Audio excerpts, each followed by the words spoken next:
Those guys that take things around like that. How are you, Bill? Good. So, Mary Rose also has been around for, she's been far, so around good. longer Yeah, than I have. very nice Greg number. has too, so. When the vice chair left. You know, what Eve said last time, really it seems like interesting. we're doing really That we're good, close but to the Bill, beach is so. about like they were last 2 years ago. For now. I just know that, Bill decided.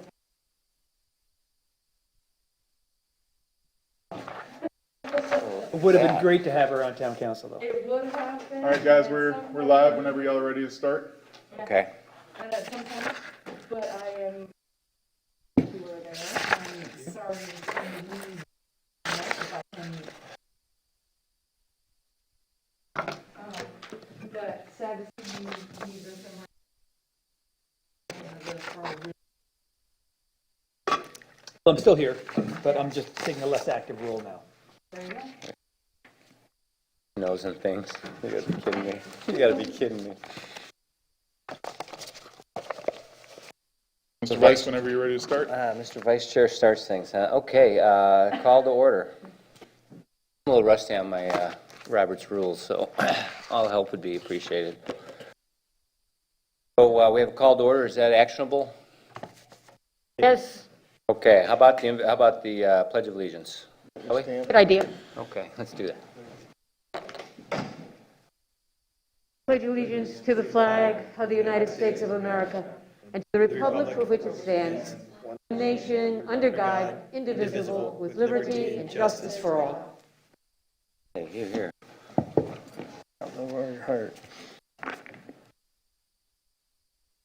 Here, so. Agenda goes, first order of business here will be to nominate a new MRF chairman and also a vice chair. Does that mean I'm not the vice chair anymore? No, you're the chairman. I nominate Steve for chair. I second it. Are there volunteers for vice chair? Accept it. If anybody else, I mean, you gather up all the nominations, and you make a vote. So if anybody else is interested, just Correct. not to disparage Steve. Yes, I would accept the nomination.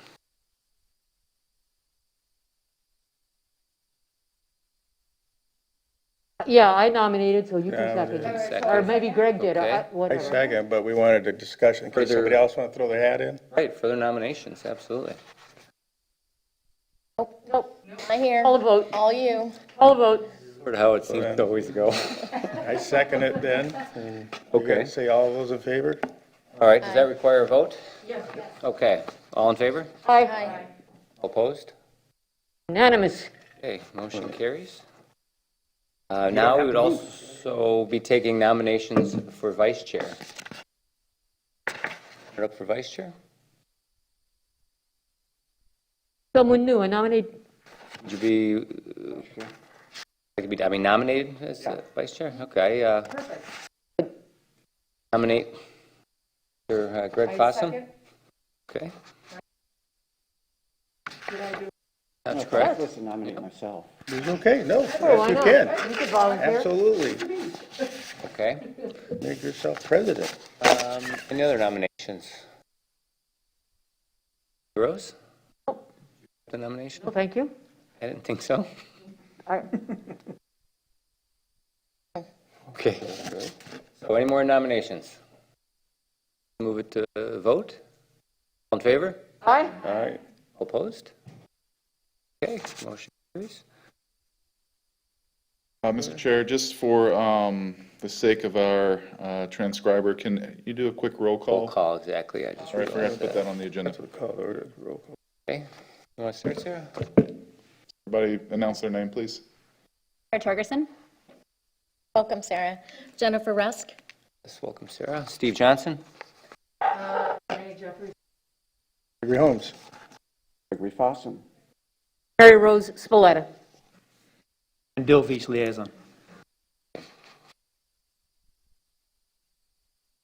Statutes, town staff liaison. Thank you. All right, so you received the minutes from last meeting. Any corrections? Yeah, I think Chad's name is misspelled. Didn't they put an S instead of a C at every time they referred to you, Chad? I presume that is you. Yes, ma'am. Okay. Well, let's correct that, please. I have a copy of the agenda. There's one out there. I'll give you this and I get one forgot to for grab you. one. I'll get some. Thank you. Thanks, Mary.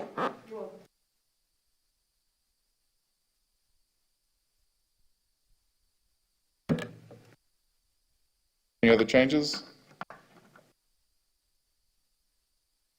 Nothing I saw that was out of order. Brought it extra. Andy, thank you.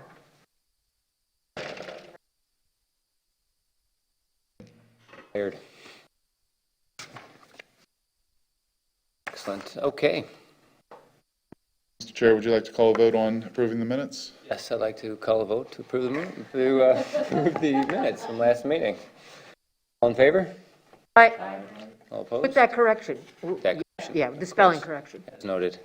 So if we can, just again for the transcriber, if we're making a motion, just announce your name and say I motion to, and that way the transcriber knows who's doing the motion. Who does the second, also announce your name, please. It just makes it easier on the transcriber, for no other reason. Thank you. Ed? We're done with that, correct? Yeah, it sounded unanimous. Okay, good. Well, get comfortable. Public comment? I don't think we have anybody from the outside today, with the exception of our guest. Okay, so let's move on to our guest. Chad, did you want to introduce? Flip the switch. Okay, perfect. Mr. Flood, is that correct? That's it. That's You it. don't believe it, flood with the water management. I know, you know what? That It's didn't true, even it's true. register before. I've looked at the material, I read where you're from and where you're based and, everything, and Thank you so much for having me. Hand over here by the podium, if you were on the microphone. Okay, perfect, all righty. Yeah, so thanks so much for having me over here. And I know you're going to be considering a irrigation restriction ordinance a little bit later, and I'll be here to help out, answer any questions you might have. But today I want to give you an overview of kind of the various projects that are in the South Florida Water Management District involved in. Focus on Everglades restoration, and really the focus is on what's going to help us over here on the West Coast. So, and I greatly appreciate getting out of the house and coming over here. It's been a little while since. It's been a while since I've done a presentation, so bear with me here. All right, where do I point this thing, you think, to?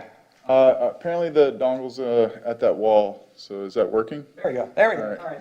Let me start real quick by just reminding you about the South Florida Water Management District. We're one of 5 water management districts set out by the legislature in the state. We're the largest of the 5. We cover an area from Orlando to the Keys, and from Fort Myers over on the west coast to Fort Pierce over on the east coast.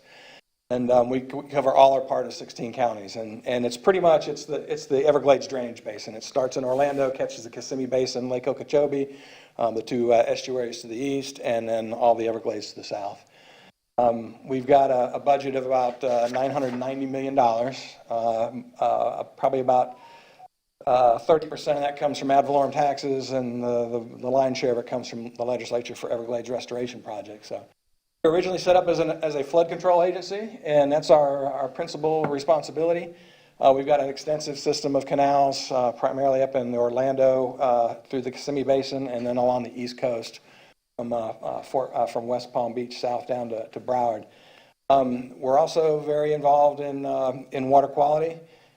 Due to a federal lawsuit, we are responsible for cleaning the phosphorus out of the water that makes its way down to Everglades National Park. And so that's our principal responsibility with regard to water quality. DEP is the water quality agency for the state, so they're ultimately responsible for all water quality. But our focus is on the Everglades.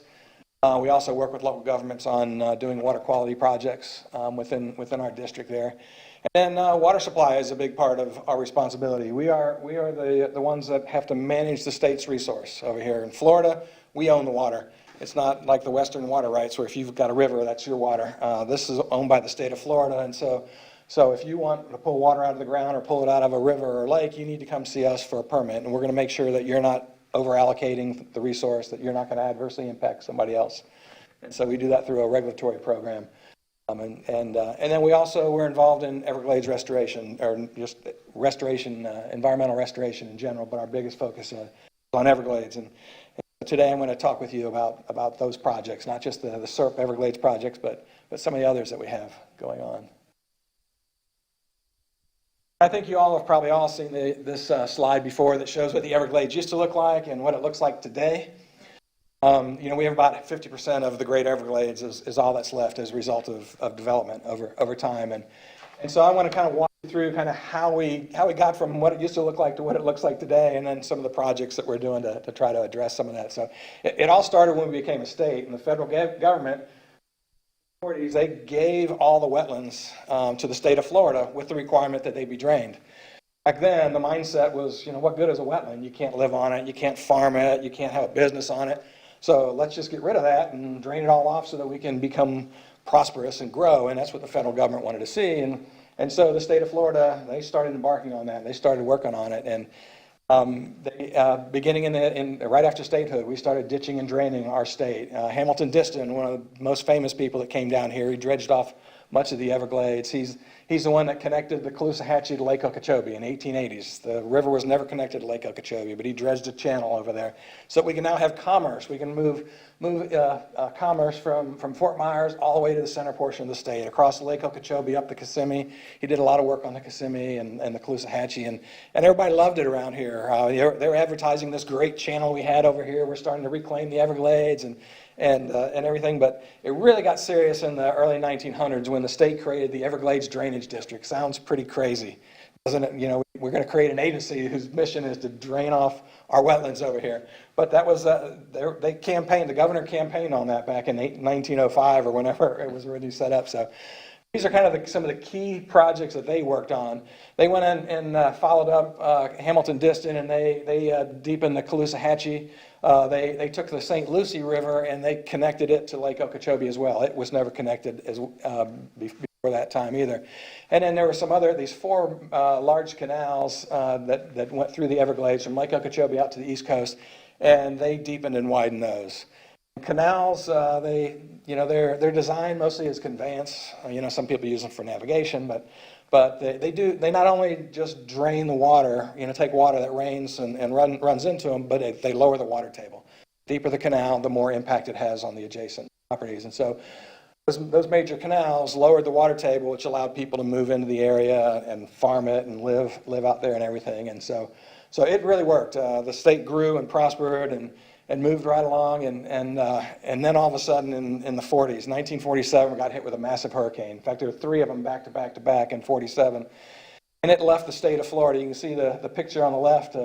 Everything in blue was underwater. I'm not talking about just a little bit of water in the ditches and things like that. I mean, these are whole areas, whole counties had water standing on them. Some cases it was over a foot deep for weeks, and some places months at a time. It just devastated our economy. And so the Everglades Drainage District did what's known now as the crying cow report. I don't know if you can see tears coming out of that poor cow's eyes in that report up there at top right. But it documented all the impacts that it had on the state's economy and what it did to our infrastructure and everything. And so we sent that to Congress, to the federal government, and we asked for their help. And we said, we're taxpayers. We want you to help us out over here. So Congress, Washington, turned right around and they said, we can work with you on that. So the U.S. Army Corps of Engineers got together with the state of Florida, and they developed the Central and Southern Florida Project, still in effect today. And it was designed primarily for flood control, but it had a whole bunch of other features over here: water supply, navigation, and natural resource protection and things. It starts up in the northern portion of the district over there. All the lakes up there south of Lake Okeechobee, they all are interconnected now. There's canals that run from one lake to the next, and one drains to the next. They have structures in there so they can regulate the water levels.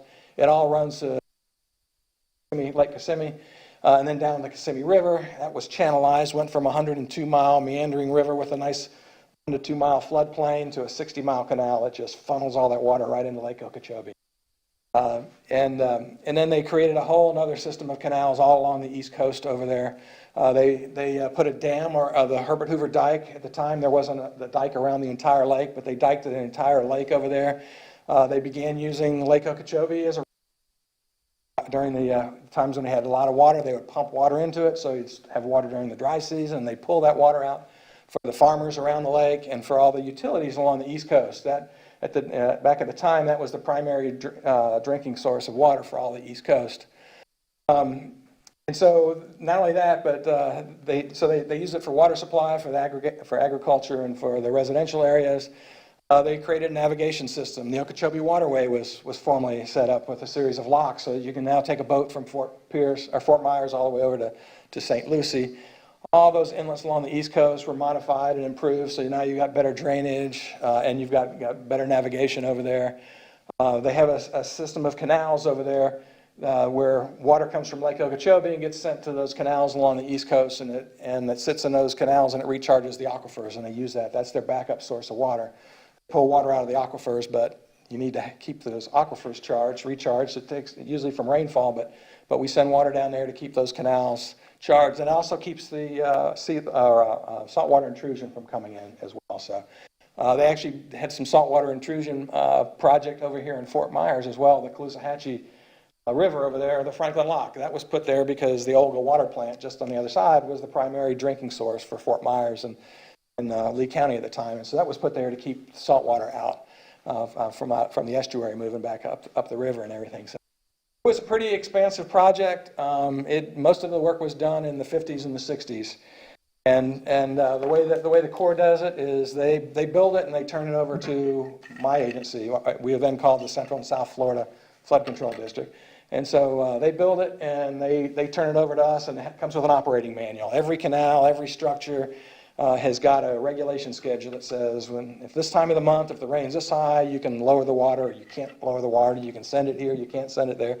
So there's a very detailed operation manual that comes with these 2,000 plus miles of canals that we have and all these structures that are out there. So let me just kind of quickly show you pictorially, what happened over here. And this is just focused on the southern part of the state over here. It started back in the 1880s, where you can see the Kissimmee River was straightened out, or was dredged, and the Caloosahatchee. And then they came in and put all those East Coast canals over there, and they did the St. Lucie Canal in the early 1900s. The Tamiami Trail came in, which we all know, largely serves as a barrier that prevented a lot of water flow going down through there. And then part of the Herbert Hoover Dike was constructed primarily along the south back in the 30s, during the Depression. And then came the central and southern, and that's where you'll really start seeing some changes. They put this big protective levee, goes from Lake Okeechobee all the way down to Dade County, and that was to keep the people on the East Coast safe from the Everglades, so the Everglades doesn't encroach over there. So that's in place today. When you go across I-75, you'll see it as you're driving into Broward County. You'll see a big berm that goes over there. It's not little. It's it's the size of this room just about. And so that's part of the project, and something that has to be maintained all the time. So. And then the Everglades agricultural area was nationally significant. It got the designation because it was so important to the eastern United States. This is where all the winter vegetables came from back in the time. So they put a levee around it to protect it, keep water from flowing into it. And then they took what was left of the Everglades and they compartmentalized it into three areas. We call them water conservation areas, 1, 2, and 3. And then they put in a whole series of canals down throughout the lower East Coast over there. And then they redid the Herbert Hoover Dike, and they went all the way around, completely encased the lake with that, made the lake a little bit smaller. And then they came and channelized the Kissimmee River back in the 60s. And they put in more canals down in the South Dade area over there. And so that's pretty much it. I probably shouldn't even include this, but this is some of our stormwater treatment areas that I'm going to talk about here in a little bit. So that's kind of how we went from that nice, big, beautiful Everglades to about half of what it is here today. And you can see, of course, all the growth that's occurred since then. But today, that water management system is about 2,200 miles of canals, 2,100 miles of levees. We've got almost 1,400 water control structures operating to manage. And then we've got 84 of these massive pump stations, like you see at the bottom right-hand side. We can move water. If a storm's coming in Broward County, on the eastern part of the county, we can move water from one side of the county all the way to the other, through all these over here. We've got 57,000 acres of stormwater treatment areas. Those are the areas that are south of Lake Okeechobee. They used to be part of the Everglades agricultural area, and it's old farmland that we've converted into stormwater treatment areas, which are just artificial marshes. So we designed these things. Most of them are like 5,000 to 10,000 acres in size, and we pull water from Lake Okeechobee and out of the Everglades agricultural area, run it into these marshes, and we move it from one cell to the marsh to the next, and the plants pull the phosphorus and nitrogen as well, but primarily phosphorus is what we're looking to remove over here. So these are real important. We've got 57,000 acres of those and some more that are underway. And then the lake is, it's shrunk a little bit. It's about 450,000 acres, and we've got nearly 1 million acres of the water conservation areas. And it works very, very well.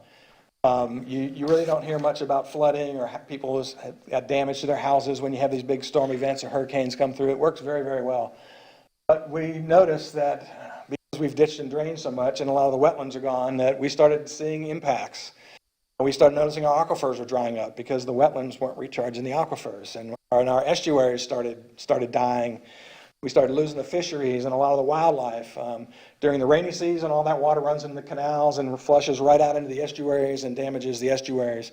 And because those wetlands aren't there to feed the creeks and tributaries, our estuaries were too dry during the dry season, and they were too salty. And so we had this real big imbalance. And so once again, we went back to the federal government. We said, hey, we overdid it here. Can we fix this? Can we tweak this? What can we do to make this better? So out of that was CERP, the Comprehensive Everglades Restoration Plan. And that's all about kind of tweaking the system and doing a better job of protecting our environment. It's about trying to restore some semblance of the South Florida ecosystem. And it's all about getting the water right.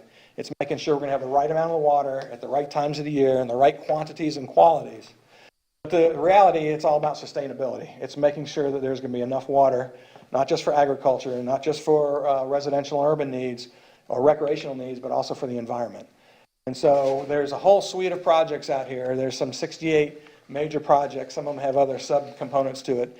And they vary from things like the Picayune Strand outside of Naples, 57,000 acre residential area with a bunch of canals and ditches and roads. We bought up all that land, graded it all down, filled in the canals, and we're restoring it, trying to put it back to what it used to be so we get natural sheet flow. Some of it is modifying how we manage those and operate those canals and all those water control structures.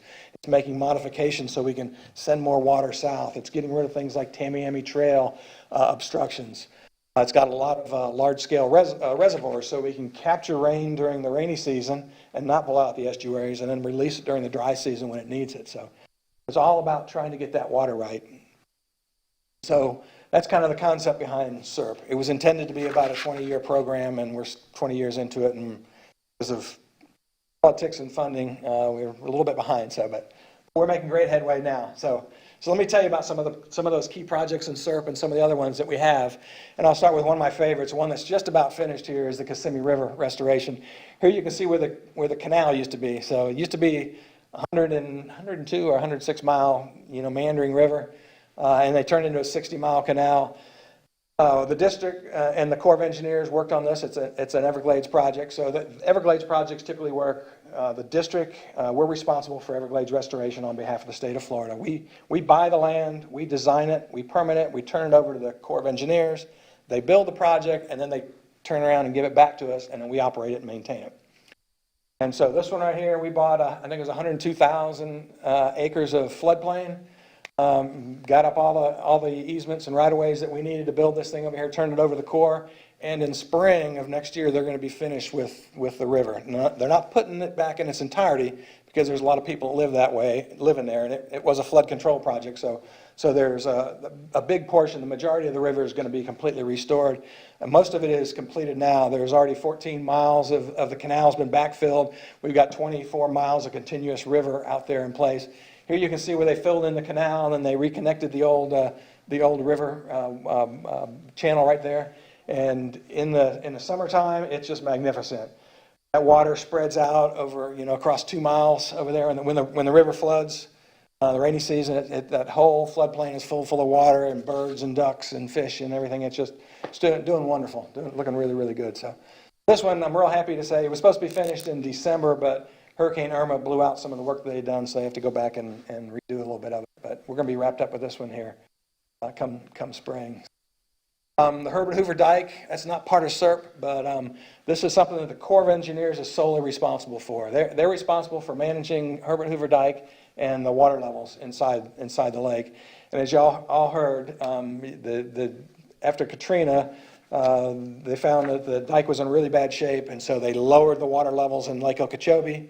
We started seeing more and more discharges out to the west coast. Had more droughts where we didn't get as much water as we wanted over here on the west coast. That was all because of the safety of the dike. The Corps gets real nervous when lake levels get up high and then the big storm's coming, and so they look to discharge water, and that's when we see the biggest discharges coming down the Caloosahatchee and Lucy as well. So this actually, the map on the right kind of shows you what would happen if the dike was to blow out in any one of those sections. That's what would be inundated. So the Corps has been working on this. The state of Florida, we pushed really hard, and the federal, our legislature 2 years in a row appropriated $50 million to help expedite it. And I'm really happy to say the Corps is looking to finish this thing up in 2022, which is tremendous. They try to keep the lake between 12 and a half and 15 feet of water throughout the season. During the rainy season, they want it down low. During the dry season, they want it up high. And so they're working on this right here. That'll be really good. If the lake levels are high and a storm comes, they can let that rise. They won't have to worry about it blowing out, and wiping out the city of Clewiston or South Bay or something along those lines. And the other part of this is the Corps is working on revising the operation schedule. When are they going to make discharges and where are they going to make discharges to? And so they're actually actively working on that. It's a couple-year process. It's going to be wrapped up in 2022 as well. They're in the middle of it right now. They've had several public workshops, and I know Dad and others are monitoring that, and I'm sure y'all will be chiming in when you need to with public comment on that one. So that's going to be really important for us on the West Coast over here, and just the whole system is general. Let me tell you a little bit about restoration strategies. This is a state initiative, no federal funding involved in it. It's an $880 million commitment, and it's all about cleaning the water. It's taking the dirty water from Lake Okeechobee and cleaning that water before it goes south into Everglades National Park. And so all the farmers in the EAA, they pay a fee, a privilege. They call it the agricultural privilege tax. If they're going to farm in there, they have to pay a tax, and that goes towards helping to fund these projects over here. So this is all land that we've bought from the farmers out in the area over here. Everything you see in green is a stormwater treatment area. And what we do is you take water out of the lake, water that comes out of the Everglades agricultural area and goes into these marshes. That's a picture of one on the lower right-hand side. And the water spends a week or two in there, moving from one cell to the next. We have different types of plant, floating vegetation, emergent vegetation, submerged vegetation, and it goes from one cell to the next, to the next, to the next.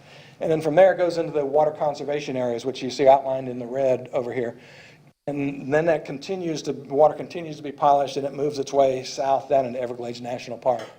So we typically get water that comes out of the lake at about 140 parts per billion of phosphorus.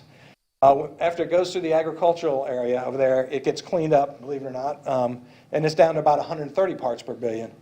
And from there, it goes into our stormwater treatment areas where we get it down to about 23 parts per billion. So these things are the real workhorses out here. They pull all these phosphorus out. And so they leave our stormwater treatment areas at about 23, 24 parts per billion, and they go in the water conservation areas.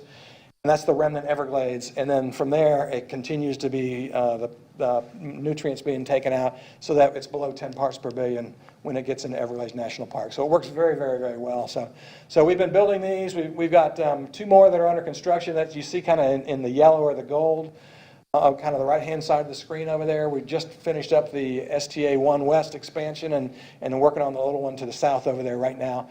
Adding another 6,500 acres of stormwater treatment over there. And we also build these things, we call them flow equalization basins. And what they are is they're just a shallow reservoir. And those are depicted in blue over there. And these things their primary reason or purpose is they serve as kind of a regulator for the stormwater treatment areas. we found that rather than send slugs of water in, if you have like a continuous feed, they function a little bit better. So we take the water, we store it in these flow equalization basins, and then from there we just run that water through the stormwater treatment areas. And these flow equalization FEBs, they're twofold. They're storing water. Like the A1 FEB holds 60,000 acre-feet of water. That's 60,000 acres with 1 foot of water on it. We typically store about 2 to 3 feet of water in here, sometimes up to 4 feet of water, and we let the native plants just grow in there. We don't manage it like a stormwater treatment area, but the plants pull a lot of nutrients out first before it even gets into there. So it's kind of an added bonus that we've learned by allowing just the native plants to stay in there. So we've finished 2 of these storage reservoirs down here, flow equalization basins. The A1 was completed about 3 years ago, and then the L8, which is up off of, it's kind of to the right side, that blue one over there. It's another about 45,000 acre-feet of storage that was completed. And we're in the permitting stages right now for one over in Hendry County on the left side, the C139 FEB, and we'll start construction on that one next year.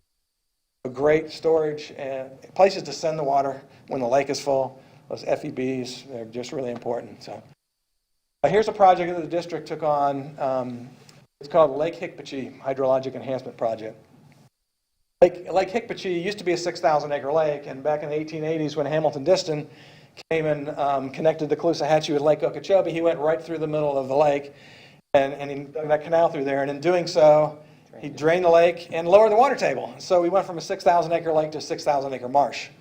The good thing is the state of Florida owns it. So this is located just outside of Moorhaven. Right at the very corner of the photo, of the picture there, is Lake Okeechobee. You can just barely see it up over there. And so to give you kind of orientation, so this is out on the eastern edge of the Caloosahatchee. There's a large canal, the blue thing you see, that runs right down the center of the north side of Lake Hicpochee. It's called the C19 Canal, and it takes runoff from all those agricultural fields you see there, as well as part of the city of Moorhaven drains over there. And so it largely goes untreated into that canal and down into the Caloosahatchee and, of course, out here to our estuaries. What we did is we came and we bought a piece of property from the Duda Farms. We bought 670 acres, the little green square you see north of there, and we built a shallow reservoir. It's only about 2 feet deep. And then we put a pump station at the northeast corner where we pull water out of the canal and put it in this reservoir. And then along the north face of Lake Hicpochee, what you see in yellow, we built a spreader canal. We worked with DEP, since it's state-owned lands, and we put in a spreader canal. And that's just a canal that's plugged on either end. And the idea is we take water out of the reservoir, we put it into the spreader canal, and it stages up, and then it spills over the southern side of that, and that water then sheet flows across Lake Hicpochee. We get 2 benefits out of that. We're rehydrating the marsh, which is good ecologically, but then most importantly, we're doing it because we get the water quality benefits. The marsh pulls the nutrients out of the water. So while it's sitting in our little reservoir up there, we've got native plants in there, and it pulls phosphorus and nitrogen out. But then as it goes across the marsh, it takes out even more. So we're taking dirty water, cleaning it up before it gets into the Caloosahatchee River. So this is a great project. It just got finished. We just wrapped it up, I think, in December, and we went into this drought. We haven't been able to run it, so it'll be coming online here and formally operating. We'll start seeing how well it performs here it might actually be operational right about now. Now we're starting to get some rain. So then we ended up, we worked with the legislature, and they gave us money to buy. We had an option on another 2,500 acres of land. So we closed on this piece of property, and so we're going to expand this out. We're actually starting the design or the feasibility of this year. We've got money budgeted to get that going, and we're going to be looking to expand that. And so we don't know if it's going to be similar, if it's going to hold like 2 to 3 feet of water, if we're going to make it a 6 to 8 foot reservoir, maybe even make it bigger. But we're going to go through the feasibility analysis and see what works out best for us. But most important thing is we've got the funding to start it up. We bought the land, and we've got a governor who's all about doing these projects, and he's been very, very supportive of it. So we'll be asking the legislature to move forward with this project here, expand this. So great one for us here on the Caloosahatchee. Another key project for us, we bought 1,700 acres of land along the Caloosahatchee River. This is right where the Ortona Lock is. If you've ever gone up the river, there's 3 locks along the Caloosahatchee. It's the middle one. So this is between LaBelle and Clewiston, right off of the south side of State Road 80. The southern boundary of the property is State Road 80. The north boundary is the Caloosahatchee. You've got a little over a mile frontage over there. It's an orange grove. Part of it has failed due to greening, and so only about a third of it is still operational, but we lease that out. But we bought this to be a nitrogen removing project, because that's what our estuary is impaired for, nitrogen. Phosphorus in the Everglades, nitrogen over here on this coast. And the problem is nobody really knows how to clean nitrogen. And so we've been doing a bunch of different studies, different tests out here. So we bought this land with the idea of turning it into a great big facility at one point. But in the interim, we're using it as a testing facility. So we've looked at all sorts of innovative technologies, chemical treatments, all sorts of different things. We just wrapped up a study here this spring. You can see these tanks down on the bottom. We had 12 of these large tanks, and we put different types of plants in there and ran different flow regimes through there to try to determine what might work best. And we came up with something that works not as good as we had hoped, but we're going to expand it and put it in the ground and do a large-scale facility over here and see how well that performs. We're in the design phases of it. We just got started on this here, and we got money in the budget to move forward with the construction of it. The governor just got the budget today, so hopefully we'll see what he does to that. This, when it's all said and done, once we find out what the right product is, we'll scrape the whole thing down and we'll put a 1,700-acre treatment facility out. This is so important that Lee County kicked in $10 million to help us buy it several years ago. So they paid about a third of the cost for this over here, and so we've been working on it. And in the interim, those blue areas you see over there, those are orange groves are not allowed to just discharge into the river. They have to have impoundment. So if you get rain, they can't just open up their canals and drain into the river. They've got like a utility, or anybody else pretty much can, neighborhoods and stuff. They have to pump it into these above ground impoundments. And since these impoundments largely aren't being used because much of the grove has died off, we took them over and we expanded them, raised the dikes around them, and we put in 3 pumps. And when the Corps is making discharges from Lake Okeechobee, or if it's been really wet and we're getting too much fresh water running down, we turn the pumps on and we pump the water up in here and store the water. It's a little bit of storage. It's not a lot, but we get about 2,600 acre-feet of storage. We just pull that water out, let it sit in there, let it percolate down, and then or evaporate off. And it's on a float system. When the water levels drop, the pump kicks on, fills them back up. So storage in the watershed, which is a great thing for us. But the big project, the one that we're going to really see some benefits from, is the Caloosahatchee River, the C43 Reservoir. This is located just on the other side of the Henry County line. Literally it's just a quarter mile from the Lee County border over there, just off of State Road 80 before you get to LaBelle.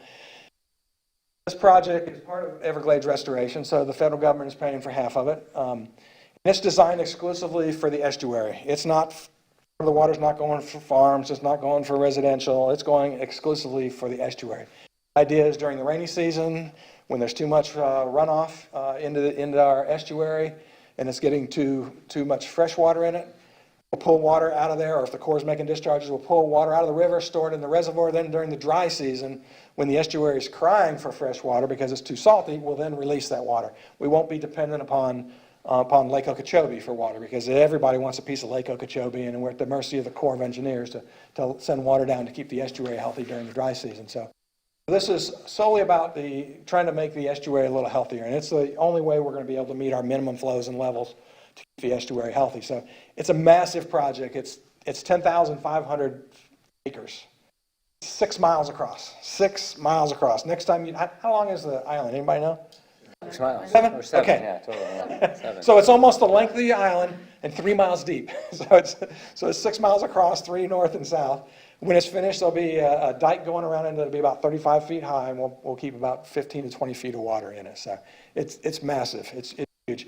We're ready to get going on this project. In 2000, we bought the land, and in 2008, we had it designed and permitted. Went through all those permitting hassles, and then we turned it over to the federal government in 2008 and said, all right, it's your turn, build it. And they took it and sat on it, and it finally got authorized around 2013, and then we never got any funding. And in 2015, then Governor Scott said, we're tired of waiting on the federal government, we're going to build it. So he turned us loose, and we started working on it. We had to completely redesign the dam because Katrina had hit at that time, and all the design for dams like that had been redone, so we had to go redo this whole thing. So it's well on its way right now. We've completed the first 2 of the 4 construction packages. And the last one is well underway, but it's not going to be finished until 2023, which time we'll be able to start turning those pumps on and start using it. So let me show you just a couple of pictures of this. So the first one had to go and it was clearing off all the agricultural implements and things that are on there, the pump stations and all pipes and that sort of stuff.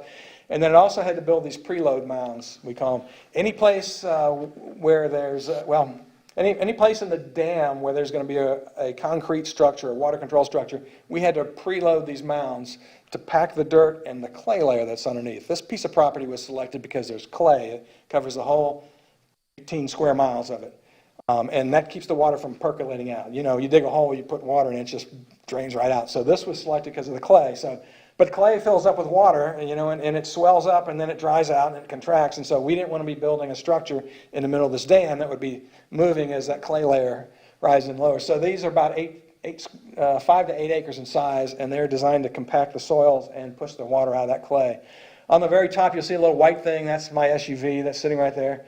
And on the far end, you'll see a couple other mounds over there. That's 3 miles away. That's like right at the edge of Lehigh Acres right there. So you're in the middle of the reservoir looking 3 miles that way. If you look to the south, it'd be a similar vision. And then back to the east. I mean, this thing is, it's huge. It's unbelievable. This is one of the little pump stations that was built. This is basically to send water around. Everything is giant that we do. This is our chairman, Chauncey Goss. He was out there a couple of years ago to give you an idea how big the pipes are that move the water around in there. So the main pump station, it's a $58 million construction project, and it takes 3 years to build. It's located in the northwest corner, it's right by the canal. This canal goes right to the Caloosahatchee River, and so we'll be pulling water right out of the river through up this canal, go through here. This pump station is pretty giant in and of itself. They dig a hole 46 feet deep. They start the foundation with 8 feet of rock, 57 stone, you know, 8 feet of rock, about this high. And then they pour a 5-foot slab of concrete, which is about half of it is metal. Rebar that's about as big around as your wrist. In there, that's just the foundation for the pipes that come in, and then they go up, and then the pumps are actually above ground over here. So this will be pulling the water out of the canal, piping it up and over the dam, and filling up the reservoir over here. So this is just kind of a schematic with some of the information about the sizes of it. So it's the topography varies 10 feet from the south side to the north side because of the slope over there. So it'll vary between 27 and 38 feet high. It's about 14 feet wide at the top, 200 feet at the bottom over here. There's a perimeter canal going all the way around it. It will be available for recreation. We have boat ramps in there. We likely aren't going to allow motorized boats in there, and then there'll be fishing in the reservoir and in the perimeter canal. There'll be kayak launches and things along those lines and everything. But everything about this thing is huge. There's 600 acres of grass just on the outside. There's a concrete wall that's going to be paved on the inside of the reservoir, because as the water level goes up and down, you don't want to be eroding the banks. Banks or dams fail for overtopping or erosion, or water seeps through.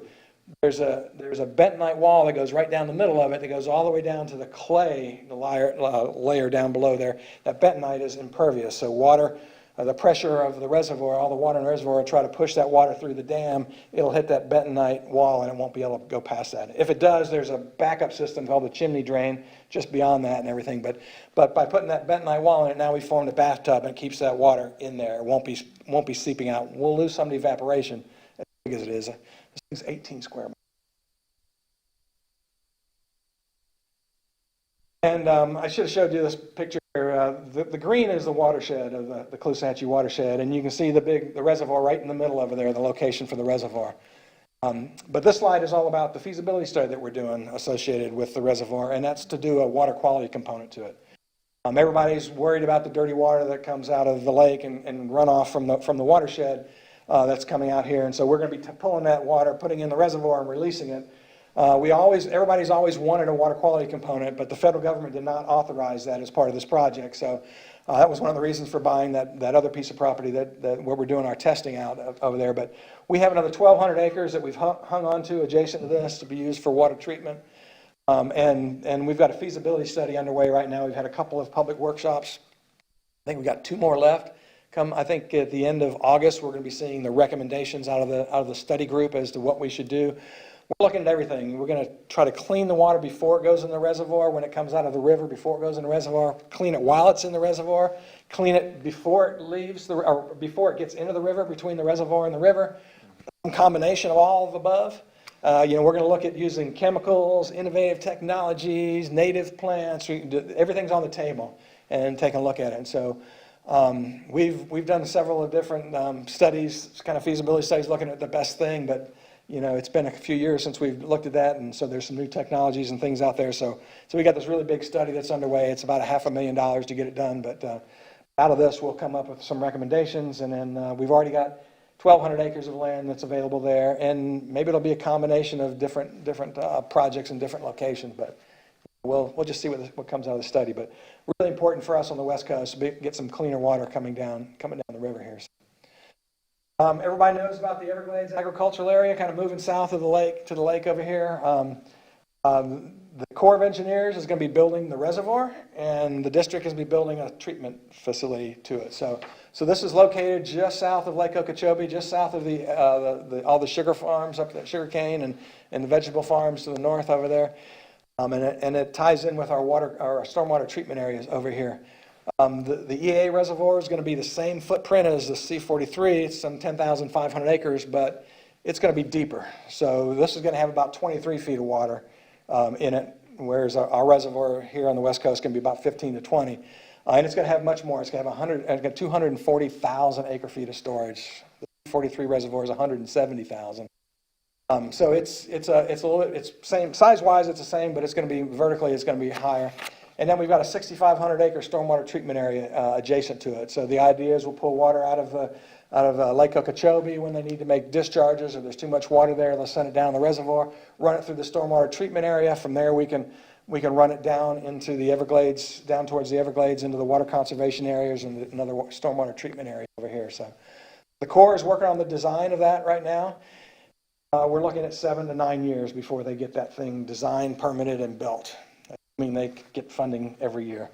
There's a little hiccup about that right now I won't talk about. But the stormwater treatment area, the district is moving along on that. We broke ground on it. We're going to have that thing done in 2023. So it's moving right along, and we'll be able to use that, store water, clean water, even before the reservoir is finished. So we'll put that into operation. So we've got another project north of the lake that's going through the federal authorization process. It's called the Lake O Watershed project. We need storage north, south, east, and west of Lake Okeechobee. And so this one, the studies came through, and we're looking at a shallow reservoir on about 13,000 acres just off the Kissimmee River. It's got some wetland restoration along the Kissimmee within the floodplain over there. And then it also has a lot of underground storage, aquifer storage and recovery. And this is where you take water during the rainy season and you pump it down underground. It's fresh water, and you put it in a brackish aquifer, and it'll form a bubble down there, and it'll just stay right there in place. And then during the dry season, you can actually extract that, pump that water right back out and use it. The idea here, everything you see, those little black circles over there, those are areas where we'll have clusters of aquifer storage and recovery wells. So during the rainy season, grab that water, put it underground, and then dry season, pull it back up. It's being used. That technology has been around for a while, and it's in play all around here in Southwest Florida, actually. And so this project is another one that we're working on. We need to get the federal government to fully authorize it. We're already moving forward with some of the ASR, the aquifer storage and recovery wells. So, what I didn't mention to you before, when the EA reservoir is completed, along with all the other CERT projects, it's going to stop 63% of the discharges from Lake Okeechobee. Doesn't stop it. It gets us to 63%. When you add to it the Lake O Watershed project, now we're up to 80% reduction in discharge. We're getting there. So I just wanted to highlight just a couple of, as I wrap up over here. I'm sorry, I'm carried away here and talked too much. So. We've got a great governor. He came on board, and just from day one, he's all about the environment, and he wants to get Everglades restoration done. And he's put forth some big budgets, and the legislature has stepped up last year and again this year, and has gone above and beyond and really providing a lot of funding to us. But these are his key projects, this map to the right over here, the projects he wants to see done. And so I just want to kind of lay out some of the ones that are going to be coming online. We're going to really, the next few years, we're going to really start seeing some big differences. In 2022, the Kissimmee River is going to be restored. We've got another project, all those lakes north of there. We bought up a lot of land around there so we can raise some of those water levels in those lakes. We can have more storage up there that keeps that water out of the lake. So we got 130,000 acre feet of storage up there. The C-44 reservoir is actually, it's the companion to our reservoir in the Caloosahatchee. That's over in the St. Lucie. That's another 60,000. It doesn't really benefit us that much, but it's another storage component over there. The EA reservoir, the STA will be completed in 2024 along with the C-43 reservoir, so we get another 170,000 acres. We'll wrap up all of our water quality work in south of the lake in 2026, and the EAA reservoir, when it comes online, we'll get that. Not only do we get that 240,000 acre feet of storage, but we'll also have the capability to be able to send 370,000 acre feet south. There's so many impediments to trying to move water south. It's just, there's all these whole suite of projects that all need to be done. You know, the reservoir, if it was active today, we could fill it up, but we won't be able to use it because we've got to build more conveyances. We need to modify gates. We need to raise Tamiami Trail, and there's headway on that as well and stuff. But we have this whole suite of projects, and they're all lined up on a big spreadsheet that outlines, you know, the schedules and when they're all going to be done and everything. But these are the key ones over here. As I mentioned, the governor's all about Everglades restoration. The legislature, they did a great job this year. They appropriated even more money than they gave us last year. Our problem has been the federal government. So Everglades restoration, to stay on track, we need $200 million a year from the federal government and the state. And right now the state is over $1 billion ahead of the federal government in funding. Some years we don't get anything, some years we get $50 million. We're hoping we're going to get $250 million from them from Congress, but remains to be seen. But this year the legislatures went above and beyond, giving us $368 million this year. So this is a great time right now for the state of Florida, and we're moving forward. But that's been the history of Everglades restoration. We get moving along, we buy all this land, and the funding dries up. You know, politics gets in the way. No funding comes from Washington.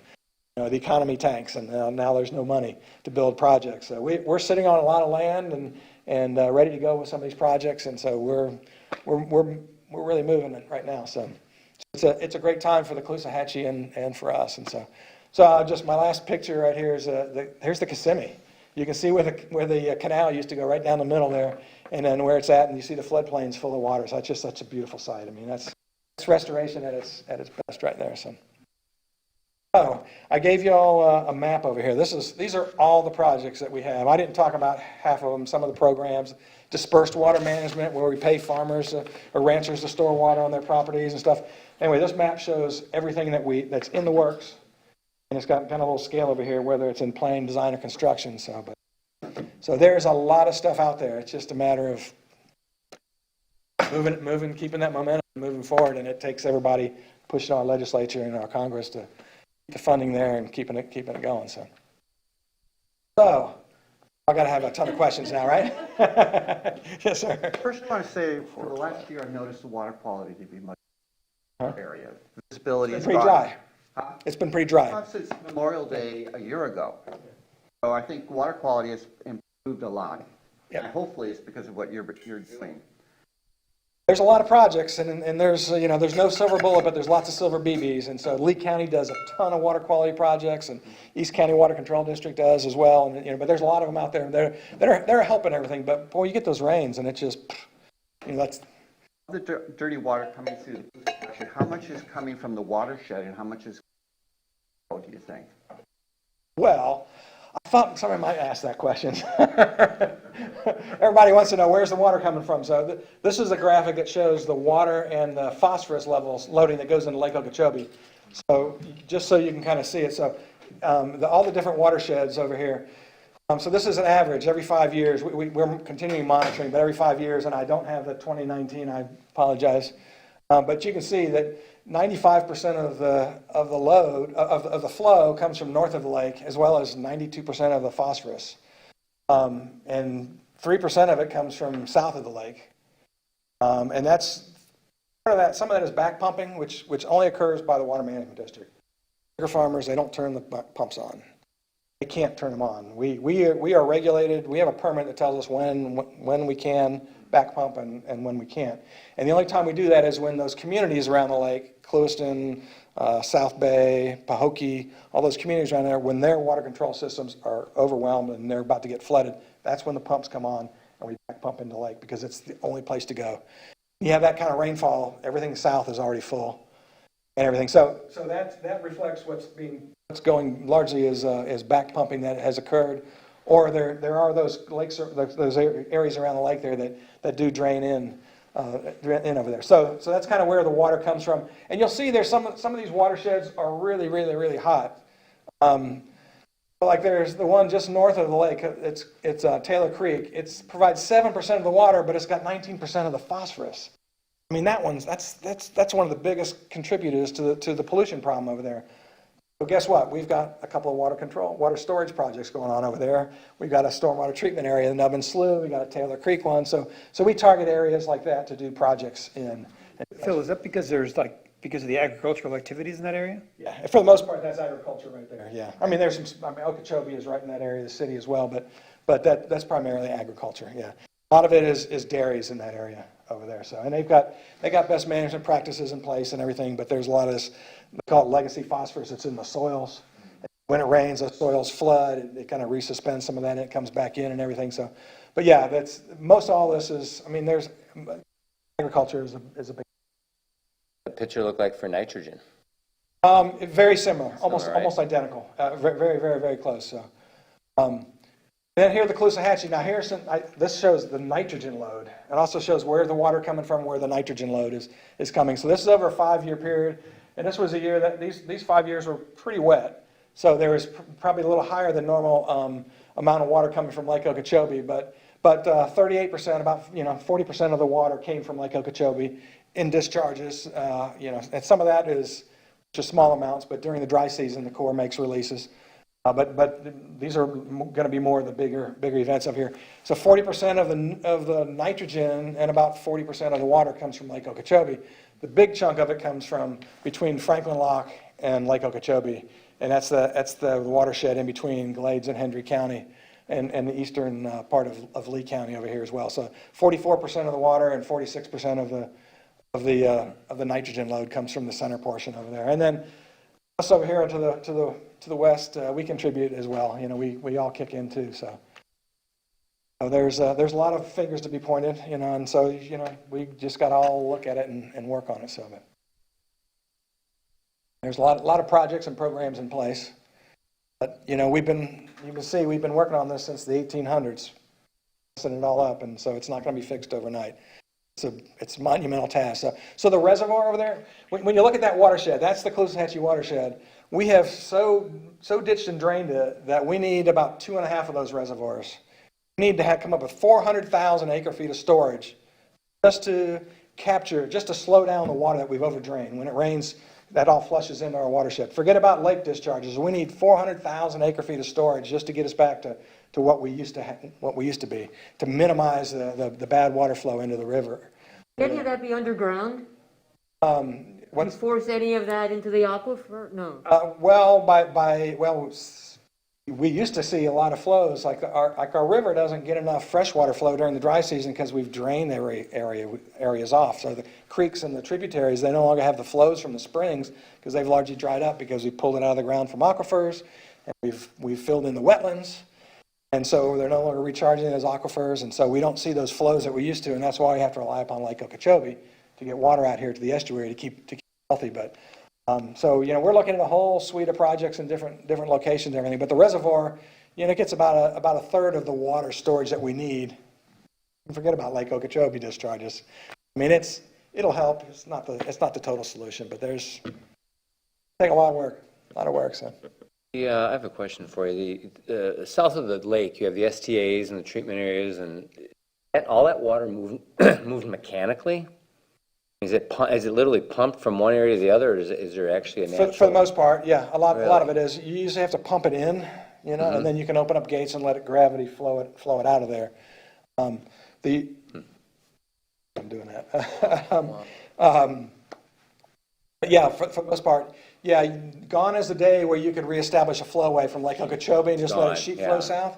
You can't because the landscape is so different now. There's We've lost through subsidence from fires and from farming practices. A lot of the Everglades agriculture area is lower than the area to the south, and it's just been carved up with roads and different things, so you can't just do that. It'll be a series of pumps. If you wanted to create a flowway, it'd be reservoirs and pumps, reservoirs and pumps. Actually, if you were to create a flowway, that would be a big demand for water, and it would probably steal the water that we would want for the Caloosahatchee River. Yeah. Once you build something like that, these stormwater treatment areas, we build them, they're great, but during the dry season, guess what? We can't let those dry out, they'll die, and then we'll spend millions of dollars reestablishing plants out there. So we have to make sure they get fed. So they're competing for water from Lake Okeechobee. Everglades National Park wants the water. At the same time, their sister agency, Ding Darling Wildlife Refuge, wants it. So they're fighting with one another. No, we want the water. No, we want the water. The fishermen want the water up there. The utilities want the water in there. The farmers want the water in there. We want the water in our estuaries. The boaters, they don't like it when they can't go across the lake. So there's all these competing interests. It's a real challenge. There's nothing simple about Everglades restoration. If it was simple, it would have been fixed a long time ago. So. What, you did to fix the nitrogen plants, I think you were using? And now That's what we're looking at over there. scale one up. Who's the winner? Who's so far? We've hired a number of firms and to do different. Everybody's got I can fix this. I've got this solution. Right, sure. So I can't tell you how we do it. I'll have to kill you about it. Right. So we sign these non-disclosure agreements. We look at it all, and we've contracted with them to do some projects before, but they may pull nitrogen out, but you just can't scale it up for what we need. They'd be great for a little pond, like in a neighborhood pond, but Right. we're looking at something the size of Lake Okeechobee and the amount of water that comes down the Caloosahatchee, it just doesn't work and everything. So we've been looking at plants, and so we've got a suite of a couple different plants that seem to work out pretty good out there. So we're gonna put it in the ground and see if it performs a little bit better. I think it got like 25 or 30% of the nitrogen out, which isn't great. But, we figure, see how, that was just in a little above-ground swimming pool, is about what it was, so. Sure. So, Not like this, a little bit bigger, but. so when the plants like take the nitrogen and the phosphorus out when they're growing, but then when they die, do they put it back into the system? And so they, like in those stormwater treatment areas, they'll die, they'll sit down there on the bottom, and they'll be down there in the sediment down there. At some point, we'll have to then go out there and drop them down, drop the water levels down, scrape that dirt out, get the muck out of there, and then come back and replant them. Is there a lot of nitrogen in that muck from the? Oh, yeah, absolutely, yeah. Without a doubt. We've done that on Lake Okeechobee, and we've had these big droughts. We've actually scraped the muck off the bottom and pulled it off. The problem is, where do you go with it? And so, made it available to farmers for soil amendments and things like that, and also, but that's few and far between when the lake gets down that low, Can you harvest plants? I mean, can you grow things that you can? You could. Cut down, then you still got the nitrogen in the plant material, Yeah. right? Yeah, there have been a number of studies and things that have been done before where you can grow plants. You've probably seen some of these floating plants. BMAPS is one of the company that makes these. It's like a foam flat sheet. And then you put holes in it and you put plants in it, and the plants pull the nutrients out of the water, and then you harvest those plants, new plants in there. And there's been other cases where they've looked at wanting to harvest some of those plants and compost them. We had one product that we contracted. I don't remember what the name of it is, but they built us about a 1 acre sheet of concrete that was at an angle, and they pumped water, and then there's like a sheet of plastic across the face of it. They pump water up there and flow it down the face of that plastic. Algae would grow on there, and so it's pulling the nutrients out as it goes down there, with the idea that you could then scrape that algae, compost it, and compost and everything. And it looked really, really good. It was going great, and then it just. And we hired these forensic scientists from California. Even we went all over the place trying to find out what caused it. Did somebody spray some chemical upstream or so? Is it too much of this, too much of that? And they never could figure out what made it stop and everything, but.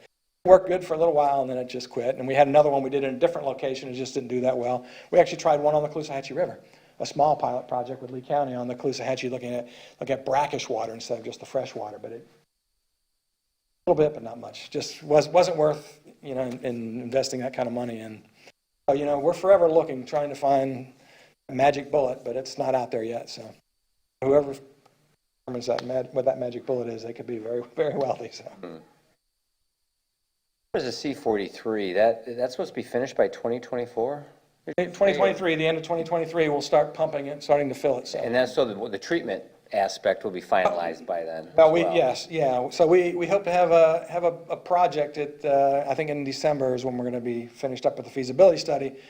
And at that point, we'll then move forward and start the design work, and then we'll be asking the state of Florida, legislature to give us money to build it. Because like you said, that was So sort of hopefully an they overthought, they added that. The idea is that we'll be able to then, bring that right online along with it and stuff, so. Perfect. And that last construction contract for the C-43 was the biggest contract we ever let, $524 million. Build the dam around that thing, so $500 million. Ooh, that's board. How'd you like to approve that as a board? Yeah, right. Well, hopefully do, it's more serviceable life out of it, right? I mean, I'm hoping they use new technology, right? It's a bit above our budget, though. Yeah. Well, excuse me, the whole thing, when it's done, will be about $1 billion. Talked about those aquifer storage and recovery sort of satellite. That's different than these deep mine injection wells they're talking about, right? Deep They're- injection is gone. It's lost and forever. That goes all the way down into the boulder zone, not recoverable. Okay. Yep, so. Okay, And completely. the talk there was when you have these high flows, like the Corps is making these discharges, blow out the estuary or just discharge it down to the rocks was what was the thinking there. So, Right. it's an option. It was something that University of Florida recommended when they looked at how to manage the lake and everything. And so, but the ASR is something that's in use right here. We store it underground and pull it back up and use it again. So, water's important. It's a tremendous resource, and so we need to use it wisely. So, we can. So.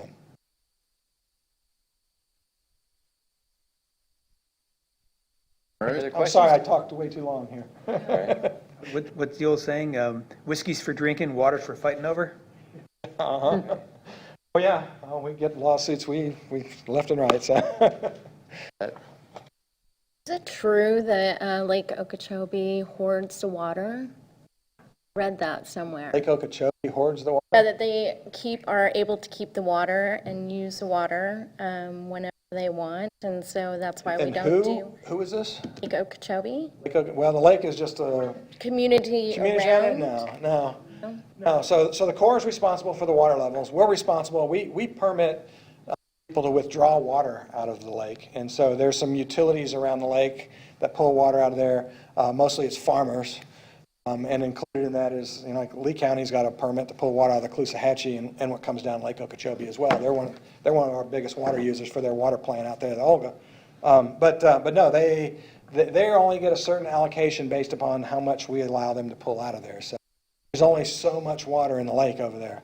And so nobody can just go over there and put a straw in there and start pulling water out of that. They have to come get a permit from us. And there's a moratorium. You cannot pull any more water out of Lake Okeechobee. We've capped all that. If you wanted to start a new business and pull water out of Lake Okeechobee, we're going to tell you no. You're going to have to find a different water source and be drilling wells and looking for it other places. But no, they can't. The city. Why don't they allow, or why don't they drain it throughout the year? Why don't they release the water? Sorry, not drain it, but release the water throughout the year. Well, you really couldn't. It'd be detrimental to the economy of those people around the lake in the first place. The boaters wouldn't be able to get across. There's a federal navigation channel that goes through there. And so you'd have to deal with that issue over there. You have all sorts of environmental issues, so you may be able to lower it down to a certain level, but you wouldn't be able to drain or to get it down too low. There's a lot of muck on the bottom. It would be really nice if that was something could be done, lower it where you can then scrape it all up if you had a place to put it all and had $1 zillion to do that. But now there's just, and then you have all the users, the people that have permits to pull water out of that.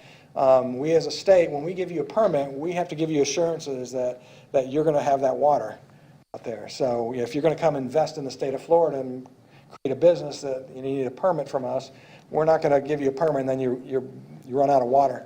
We're going to have to manage that water. And so that's when we have droughts. Like we're in a drought condition over here in Lee County because our aquifers are getting so low. We put everybody on water restrictions and cut back agriculture, cut back golf courses and everybody, make sure that we're going to have water to get us through, and if aquifers continued to drop. If the rains didn't start, we would have gone to the next level and make even more severe cuts and stuff. So we're responsible for, the permits of who the users are and that stuff.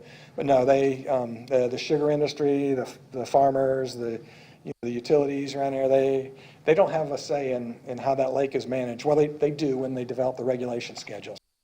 But once the regulation schedule is adopted, the Corps of Engineers operates under that, and then we have permits that we operate under as well.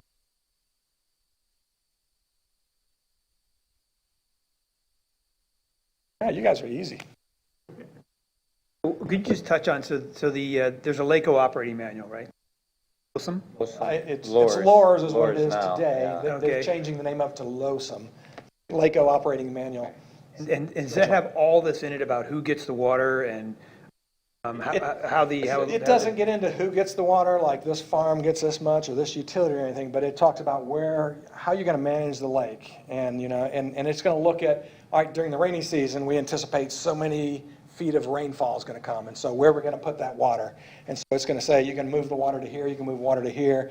But if this is already full, then you can't send water over there. It's got to go somewhere else.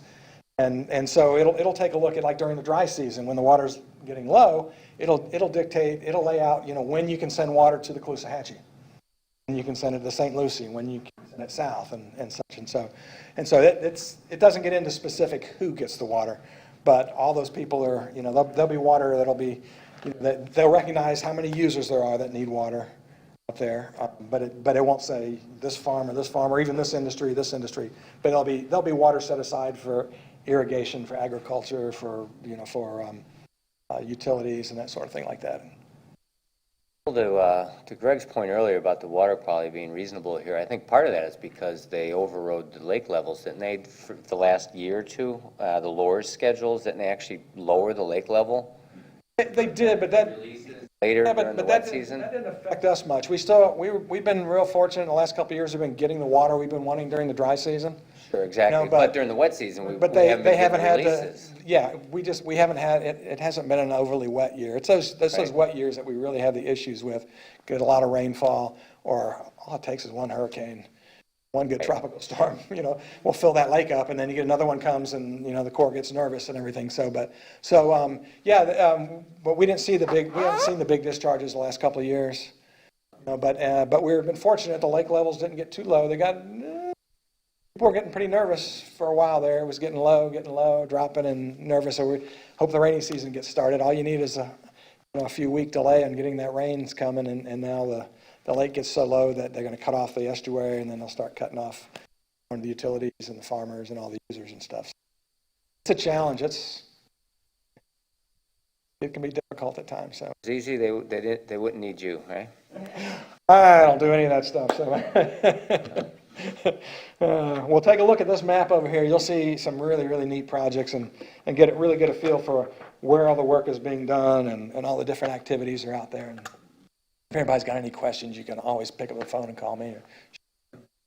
Okay, well, thanks for joining us today. Yep. Yeah, thank you. Thank you. Not off the hook yet. He's on the next item as well. Yes, yeah, he mentioned that. So, do you want to quarterback that one, Chad? I mean, this is new to us. I know that during the council meeting, they had brought up the fact that we need to look at the Yeah, well, I was our gonna take ordinance and adopt a new model ordinance, or at least put it up. I was going to take advantage of Mr. Phil again, and, the district sent us a letter, as they did to many municipalities, if not all of the municipalities around the state, asking us to help participate in conserving the water resource and through a year-round landscape irrigation ordinance. So this is about updating our ordinance and getting it up to date with state statute. Now, Mr. Phil. Yeah, so about 10 years ago, we formally set aside our water conservation program, and where we require everybody to go to 2-day-a-week watering, but we do allow you to do 3-day-a-week if you'd like. So our preference is you only do 2-day-a-week, and then we lay out some specific dates and times, odd on this day and even on those days. Mm-hmm. And then we asked all local governments to adopt ordinances, and so most local governments did, some didn't, some of them and they weren't quite right. They had some little loopholes in them here and there and some different things. And so we, as we started approaching, we're in the middle of this last dry season, we started looking at all of them. And so we looked at every ordinance that's out there, and we reached out to those that had some, that we'd like to see some tweaks or some changes on, and we sent y'all a model ordinance and everything, and we've asked that y'all put something together that's consistent with what's on the books, what's statutorily required and everything out there. And so y'all, I'm not sure what was wrong, what was different with yours. I'm assuming you had an ordinance. Some local governments never even adopted an ordinance, but we want to make sure the ordinance is in place so that it's enforceable. And also there's things in there that we want to make sure that you can grant somebody a variance. If church's water day is on Wednesday, but they have services on Wednesday, they might not want to water on Wednesday, so give you the opportunity to say, okay, you guys can water on Thursday. You can't get an extra day, but you can shift it, give some opportunities for things like that. And I know some ordinances did not have things like that in there. They didn't allow to have fines or to cite people or things. We put together a model ordinance. I think you guys are just taking that completely. Yeah. Not much change in the substance. I mean, the major additions were the 2-day-a-week. We did not have that on the books before. It expressly prohibits wasteful use of water. So you see somebody with just water going blatantly out on the street, that's considered wasteful. The definitions are a lot more robust, and again, it provides for exceptions and the variance that Mr. Phil mentioned, as well as something for new landscaping guidelines, and then the declaration of water shortage was asked to be in a separate ordinance, just to understand that one is a year-round, all-the-time thing, and then another one is a event or Water crisis. shortage crisis, yeah. It overrides it. Does that apply to wells as well? It doesn't matter where the source, whether it's city water or well water. Okay. Yeah. Reclaimed water, which is Gray water? gray water, that is exempt from. You can use those pretty much when. Your rain barrels, really, and I mean. Yeah, rain they're not barrels under are great. pressure, but- Right, Wonderful. but yeah, for us, we don't have any gray water, really, right? I don't know that there's any out here, so. Yeah, I think it's yeah. Most of the utilities all have it in place. They utilize it, but enough of it to go around to everybody. It's expensive to run extra set of pipes. Right. It also has nitrogen, right? It has nutrients in it also usually. I believe what council was asking from y'all is what your thoughts are on pros and cons of adopting this and what your recommendation is to council. Has anybody seen it? I mean, I didn't. No, we don't think, is there one that's in effect now, Chad, that we should compare to the new one? Yeah, well, in your packet, there was the What, two in the new packet? ones and the old one. Yes, ma'am. Sorry about that. The one that was titled agenda packet? That was just the Yeah, that's all I agenda. saw. Really? Yeah. No, You find We have it. something, Renee? You sent quite a few emails. Yeah, this with you. I saw it. It got sent to me. One wasn't that, I yeah. believe everybody got a packet. I apologize. Well, I wonder why it said packet, because when I opened it, it was just the agenda. Yeah, mine was, Did I not scroll? Didn't scroll down. I scrolled down, maybe I need to scroll. Is there a big change in it? minimum, as a minimum.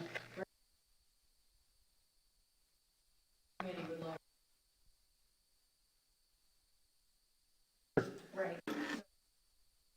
Unless there's basically very little change, and, Well, but I think it would be nice to, Yeah. comparison, right, and I don't want anyone.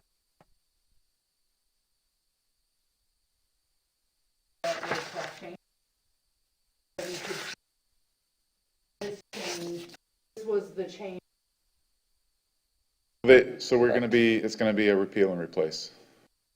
We're not going to do any strike throughs. We're adding these two ordinances, and we would be removing the old ordinance. The old one. Right, so the old ordinance is just over 2 pages, not very robust, and then you have, I don't know, the better part of 10 pages for the year-round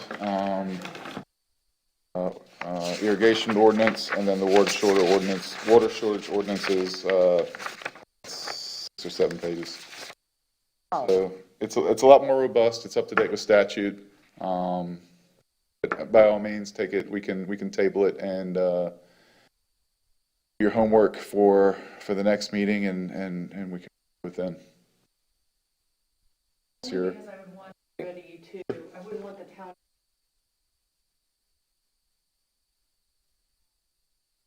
Sure, we should look at it. Yeah, with 17 pages, Yeah. we should definitely look how I at it. could have missed So it. I wouldn't want us to get into.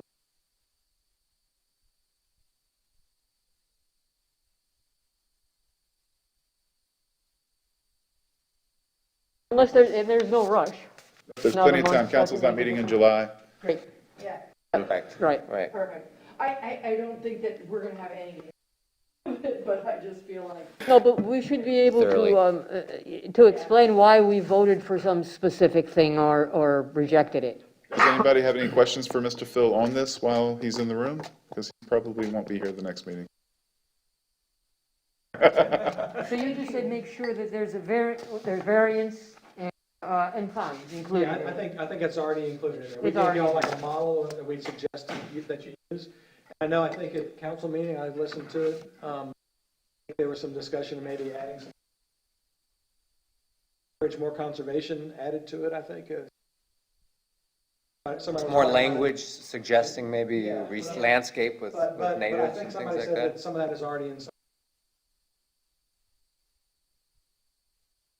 But what we had proposed, and is it, because of this, and also because we're redoing the water rates to include the stormwater and the drinking water utility, is to come up with a water-wise kind of pamphlet or brochure that we can put in these notices that go out to the members, explain to them that they, that if they want to reduce their water bill, that they can do that in a way which, best ways you can do it, native plantings, et cetera, et cetera. I found your packet. There was 2 emails on the 11th. One of them was just an invite, and the second one, which is labeled at 3 p.m., had the packet of 25 pages. 11th? There's another one that came more recently. All the other ones are single pages. One with the 25 pages is the June 11th. Okay, that was I'll labeled. resend it for you. I must have it, I think. Okay, The latest real quick, one. Did y'all have any questions for Phil? Are you ready to move on? You have, Chelsea, like to get out of here sooner than later.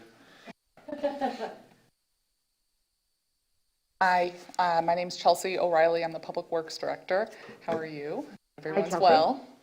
Welcome back. I just wanted to touch base and let you know, we have drafted the lighting study, RFP, the scope. So what we're doing is we're going to vet it through your committee and through Public Safety Committee. So I will be sending out an email tomorrow with the draft scope. And I would hope that at your next meeting, you would put this on the agenda, give you a couple weeks to review it, bring your comments forth. We're looking to put this out sometime in July. Public Safety is meeting on July 1st via Zoom. So ultimately, between both of you, because I know you both have had some concerns about the lighting scope, we can put all of those comments in, and then we can put it out for an RFP, request for proposals. So I'm just letting you know that email, you'll see it come through tomorrow. If you have any questions, give me a call, shoot me an email, and we can set up an appointment, sit down and discuss. right, and for the sake of everybody here, that's the stereo lighting, correct? Yeah. Yes. And that, just so you know, that bid process, once it does go out and it's advertised, it legally has to be out for 30 days. So this is somewhat of a lengthy process, but we want to do it right. So any feedback you can give, any comments, any notes, any references, we want to put it all in there and ultimately bring somebody on board that can make a recommendation to council and we can run with it. So, thank you.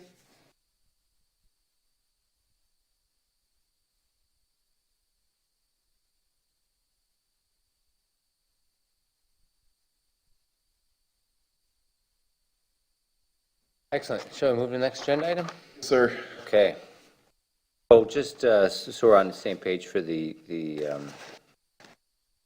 year-round landscape irrigation. Agrees to review that and come back for the next meeting with any additions and with the hopes to finalize things, correct? Sir? Okay, perfect. Okay, creation of water-wise education. Yeah, the background of this one is that, Exactly. Yeah, thanks.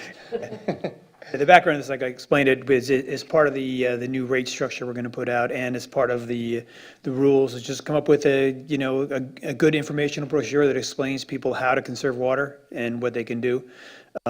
It's a very Murphy thing, because I think, we want to push rain gardening and native plants and things that don't require not only a lot of water, but a lot of maintenance. So the idea would be for you guys to brainstorm, come up with something to stick in the mailers.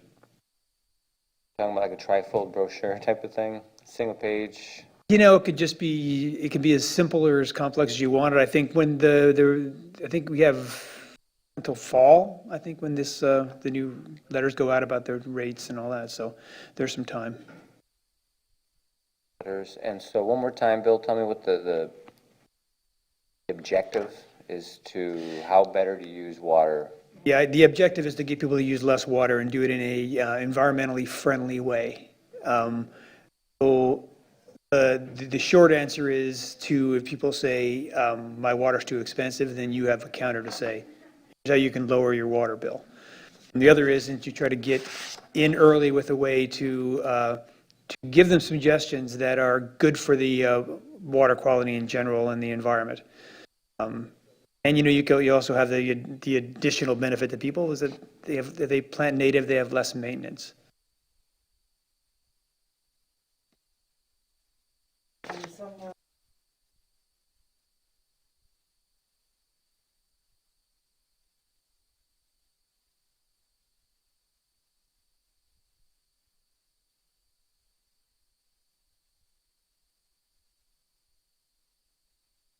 I think, and Chad, didn't you have like a much more involved water-wise? South Florida Water Management District has a pretty, I think it's 51 pages that, we can beg, borrow, and steal from, or it's a great document in and of itself. Yes, Mr. Phil? It's on the website, I'm guessing, I right? was going to tell you, about 12 years ago, we partnered with y'all, and y'all developed a thing called the PRISM. Responsibility for island water management. Booklet that you came out with.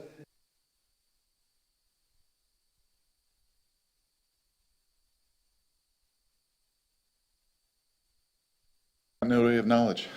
So that was one. I know we partnered. We gave y'all a program. So I still have a copy of one of those booklets.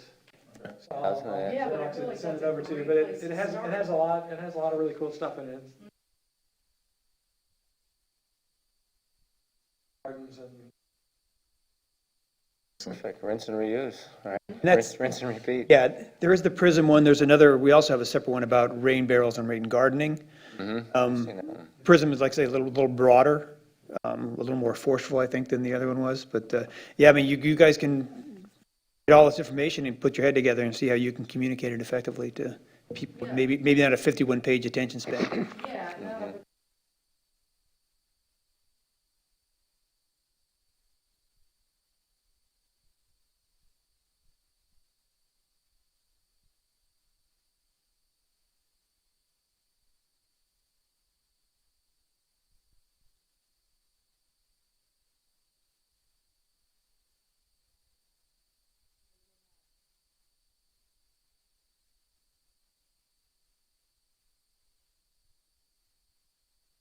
it's a bullet point.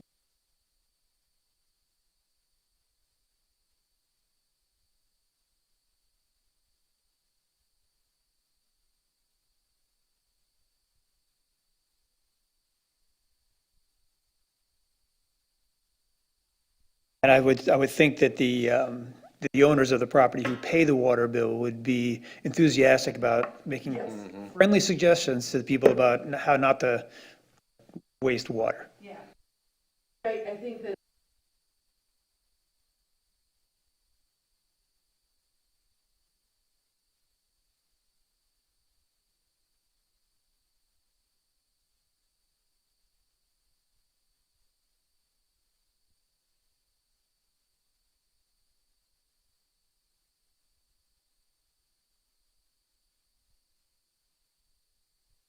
The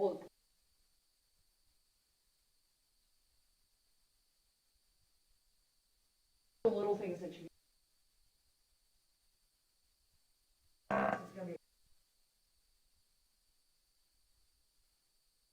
You'd have to target each of those and Yeah. communicate with them separately. I mean, Yes, right you- now, I think we're mandated with the water-wise mailing letter, right?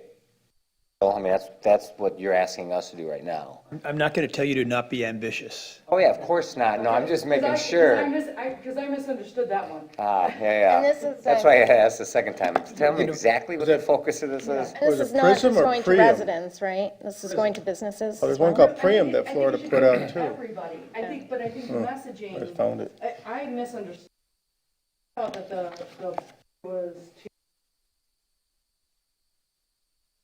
Right, well, it was going out with the new rate letter, saying your rates are going up, and here are some things that you need to look at to help you minimize your water usage.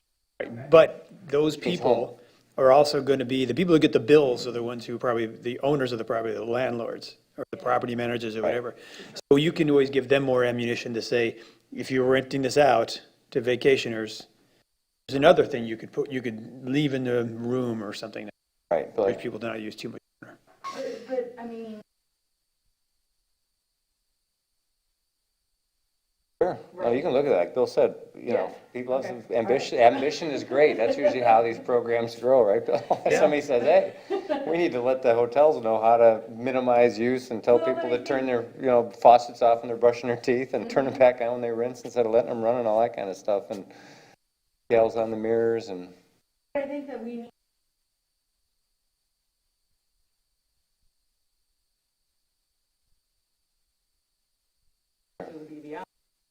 Mhm. Is very much that focus, right? Like, don't do this Water is because you precious. don't understand.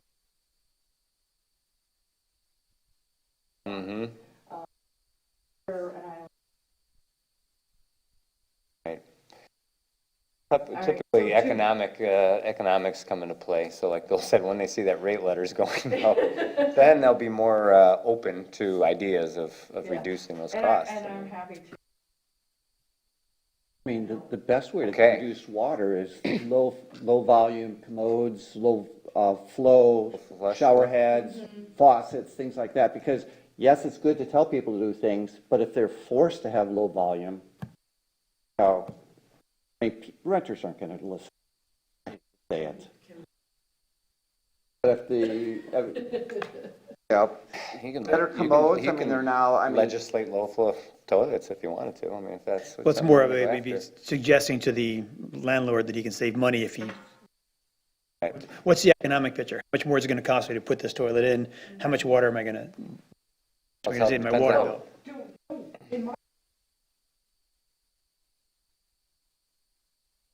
Anybody that comes in yell at that. They also are used to being out. Right. Carry the. Let's think too, like, one thing, learning is if you're really going to wash your hands according to the protocols, Yes. turn the water off or else it's running for 2 happy birthdays. Yeah.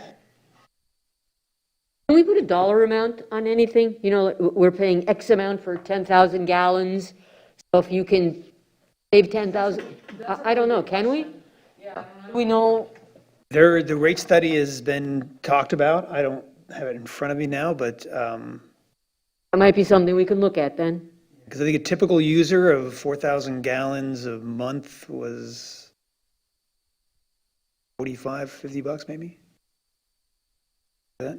What do you have to do if you want to see a difference in your bill? You have- Carrot's better than a stick? Is that what you're saying? Yeah. If we can say, you can cut your bill in half if you just use 50,000 gallons less a month. This is all you have to do. Don't wash your car. Let your kids get dirty, whatever. Well, now mind you, when I'm on the boat, I'm also so. I don't know if your foot showers. Dirty years are in. That's the thing, don't shower, you automatically social distance. I don't know. But we can think about it anyway. We have time and we can see what those bills are, Suggestions. how it's calculated, what you'd have to do to see a difference in your bill.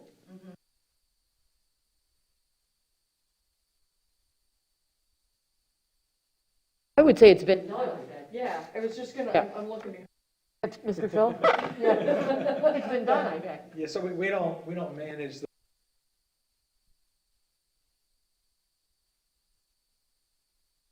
You mentioned the website, we have a.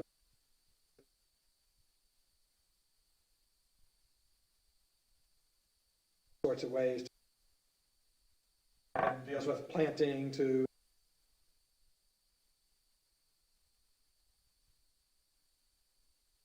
Was work on those rather than just. So, but there's a whole bunch of tips out there. As far as,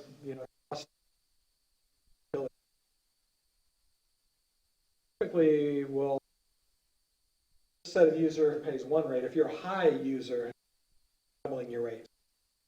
First, it's usually stepped, it's tiered. So, your first 5,000, 50,000 gallons first rate, your next 50,000 is at a higher rate. The next one is up to each different user. I mean, all of the water meters are wireless now. I don't know if there's any way you could tag in and put a little meter inside your house with your water utilization. On a boat, you look at your, You look at your tank and you. I don't know if you could tie into the system and put a water utilization gauge inside the, I would think it's possible. I don't know how the wireless meter readers work, but I mean, see a gauge that said, oh, I mean, when you get your water bill a month and a half later, you don't, or what did I do? What did I do wrong? But if you have a minute by minute, day by day leak like that, I don't know. I mean, that'd be interesting if you could tie into the wireless meter readers and a gauge inside your house to say how much you're using. As a bio. On average, about. Right, I was gonna say, I mean, how's our That's why enforcement? it pays to use the right plants, native plants. Natural. Right plant in the right location. I think we're supposed to have rain gauges, so the sprinklers don't go on during rain. And my neighbor, I'm telling you, it's just unbelievable, it's raining out. He's the one that doesn't live down here, and I told him, hey, you can only water once a week. And the response was, well, I'm on a well. The other day I thought, I'm pretty sure it doesn't matter. Water restrictions. Protect those wells. Exactly, right. The water that you drink is coming from a brown, Right, yeah. which is the source of water. But it's a little more expensive. It's those people that have wells that are aquifers are dry. Lee County, last several months, they've been issuing,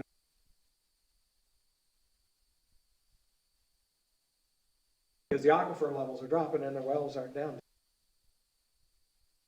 And then They're getting more saline, I'd have to guess, right? well, that's, Right here, yeah. But I think that the one exception you have is if you have like rain barrels, and there are no restrictions on when you use from a rain barrel. Absolutely not.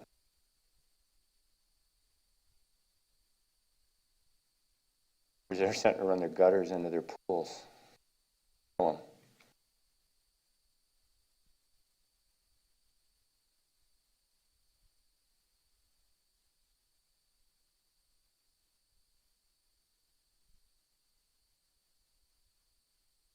Lions don't care. Right. You get much, Renee? Get much water from that? Really? Yeah. A Oh, lot. God, yeah. From air conditioning, yeah. Air conditioner? Yeah.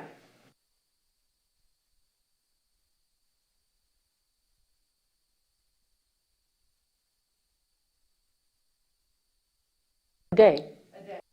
I'd say you probably Yeah, fill that a is 5-gallon considerable. bucket, I would think. My Yeah. neighbors kept it And was we, back. that's what we use.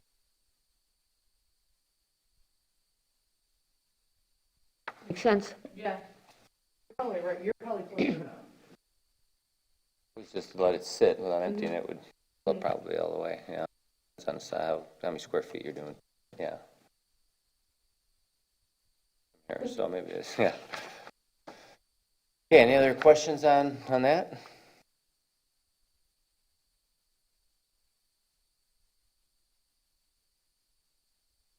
Okay, next on the beach driving guidelines.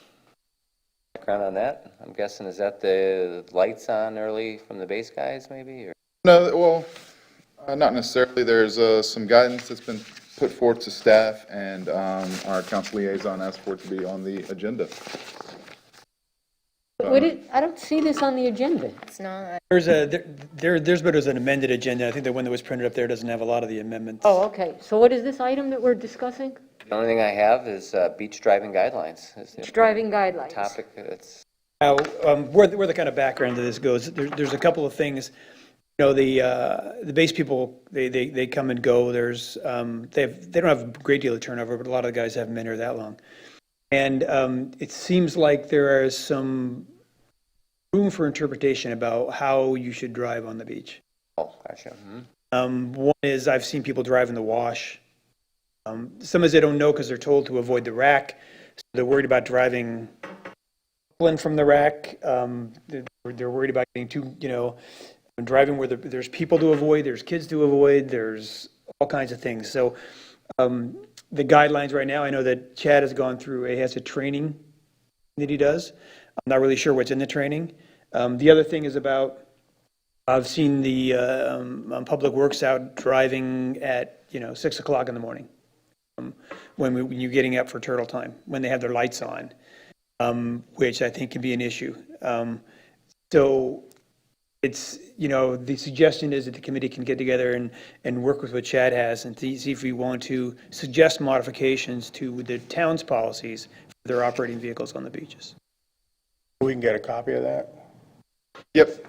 I'll make sure you get a copy. I believe I put it in the packet, but I will send it again if y'all want to Wasn't the touch on packet? it. Yeah, I'd like to work on that because I Okay, work just closely slow with those people out there on the beach. And certainly, I don't want those lights on before the sun comes up in the morning. Especially during hatching season. Absolutely, those lights cannot be on. But I must say that those workers are very cooperative with turtle time.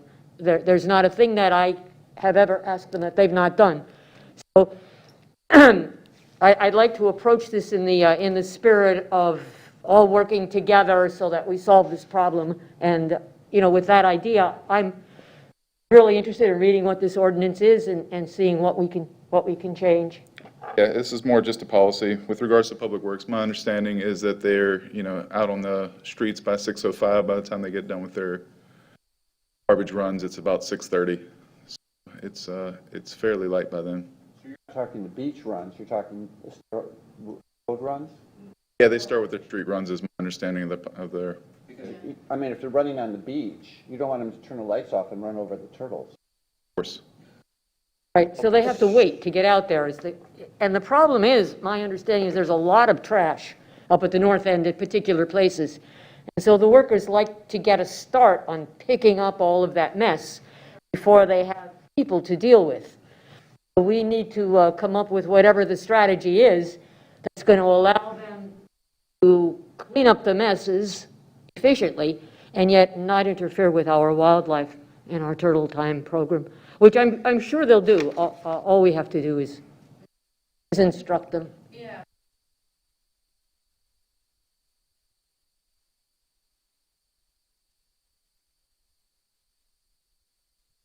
Right. So there's also this. Cleanup. Right. I think you're right. Yeah, and there's no reason that it can't be. We're all in this together, and we'll do whatever it takes. I'm sure those workers will do the same thing. Yeah, because also it gets hot pretty quickly, and so these guys out there probably Right. want to get this done when it's cool. Right. Like you say before, they have to deal with running people and little kids and all the other things. But so yeah, it is a collaborative thing. It's good to be sensitive to what the actual work they're doing is and why they're doing it the way they are. I do know things like but Turtle Time has a system where they will clear the beach. It includes the newly hatchlings, and with the army of volunteers they have. And when that's done, they'll let people know that it's okay to rake and do the other things they usually do on the beach. The question is, should the town, their policies, not an ordinance, should their policy include getting that okay for the clearance or scheduling it so it's appropriate, so that they know that there aren't still, nest hasn't just hatched and hasn't been checked, and the hatchlings are out in the rack and wherever else. I thought we were doing that, Bill, don't we? Don't they Not have to for wait for an base- all clear? Not for the base people, though. Yeah, I don't think it really applies to the town. I think Their mostly it's vendors and the the rakers, hotels and, Oh, I see. Bill Perry Oh. and those kind of their things. chairs back out, yeah. Okay. Maybe the town can actually get out onto the beach earlier without their buggies, but just walk around the area and then meet back up with the buggy at the exit. I mean, I know it sounds, but Well, the other concept, Bill, wouldn't it be just to go to outside accesses to use instead of driving along the beach from trash can to trash can? They- You know, They from- do that. They Yeah, sometimes they do that, sometimes they don't, so I don't know. seem to do both. But I think that, driving on the beach, especially after a storm event, they pick up a lot of trash between the trash cans. And I also, probably some kind of policy suggestions too might include things like after a holiday weekend, when we know there's a lot of trash, so let them get out earlier and get after it, if it's just a few days or, on certain weekends or something. But it just requires a thought. It's a thought process to go through and figure out how we can, protect our wildlife and let these people do the work they need to do. We definitely don't want people driving through the rack because hatching season is going to start in another week or 10 days, I think, It's Steve, illegal, isn't I it? think, yeah. I mean, environmentally, there is a correct way to drive on the beach. And Bill, and I think it's outer side of the rack line. Which, it depends on who it is and if they have to be out there at a certain time. Sure, well, exactly, if kids building sandcastles, you don't run them over Yeah. either. And, like it was like when Cristobal went through. I mean, there wasn't room for people to even for be on the anything. beach. Right. Sometimes I think it's a judgment decision on when a guy, especially if you have someone who's only been around for a couple of years, maybe hasn't seen that many storms, has been on when it happens, whether he should be on the beach at all, because once he leaves one spot and goes down, he may get trapped in a high tide situation. The other thing, typically, aren't tires only supposed to be inflated to 10 PSI on the beach? Well, it's not that they're inflated to 10 PSI, they're exerting PSI, so they're wide enough to have 10 PSI pressure based on the weight of the vehicle, area of the tires. So that's why you see wider tires on the beach. Okay, It's not the pressure of the tire, gotcha. but deflating your tires do make them a bit wider. These guys are good. Both base, I mean, I've had a lot of good feedback. We gave both base and public works staff a training session as well as some guidance and videos. All of this is based on FWC beach driving guidelines. They're always asking, how do we do this right? Are we doing this right? So I haven't encountered any bad apples with regards to looking out for our wildlife and driving on the beach. So any suggestions you have, I'm sure will be appreciated. Yeah, let's look at it. So that's the thing you're going to forward us, Chad, and Yes, ma'am. great. More homework. Murph has a lot of homework. Yes, they do. We haven't even done members' reports yet. Okay, shall we move on? We are all to review that, which you have currently in place for beach driving guidelines, and come with ideas. Is that correct? Yes, sir. Okay. D, Good Citizen Award, AKA the Murphy. So I do know this one. And I think everybody's been here. Sarah's new, Miss Sarah. So are you familiar with what the Murphy is? We recognize a local organization, resident, whatever, for doing something environmentally good for the town. And Bill would write them up in his column. Probably needs to be discussed also. Oh, is this still active program? Let me ask you that. This is all something for you guys to decide, because really, I think you're starting now with a new agenda and a clean slate. I would like to talk about maybe some of the things we have been doing and see if you want to continue them or do something else. If you can, that should be a great time to do it, meaning, Murphy, what's involved with it? You do write the column, so tell us what you've been involved with, and then we'll decide whether we can continue to do it. I'll give you the quick spiel. Now, I look at it, we have three ways to have the impact we want, right? We have education, we have direct action, and we have legislation. Legislation is when you suggest something to the town council. Direct action is when we actually involve in something like a beach cleanup or getting people involved in something like that. Education is the broader one, which we do everything from articles for the paper that have been going on for some time. The Murphy Award, which is just a way to celebrate seeing someone doing the right thing for whatever. Someone picking up trash on the beach, someone, not getting live shells or, filling in a hole, that kind of thing. So all those kind of things go in with it. But I think, and it could probably exist without the story. I think that the papers are more than willing to print good news stories like that. We also have our bag program, and this is something that our timing hasn't been the best on, because, we were working on this on the first bag program. And we were working on the first bag program, and that's when, the red tide came and there was dead fish everywhere and all the businesses were hurting. So finding sponsors for a bag was difficult. Now we've kind of kicked the can down the road until we get the COVID thing where everyone's business is hurting and probably people don't have money to sponsor bags. Decided what to do with that program. I still have the leftover one in a box here. So if any of you don't have the bags, if you haven't got them, chance. We also, a while ago, we put up interpretive signs at 6 different beach accesses. That was a TDC funded thing. I want to try to apply to get more for that. That's probably more of a council thing now than a MRF thing, because we already went through it. And we have our movable signs. So we have topical signs that we put up depending on the season and depending on where they are.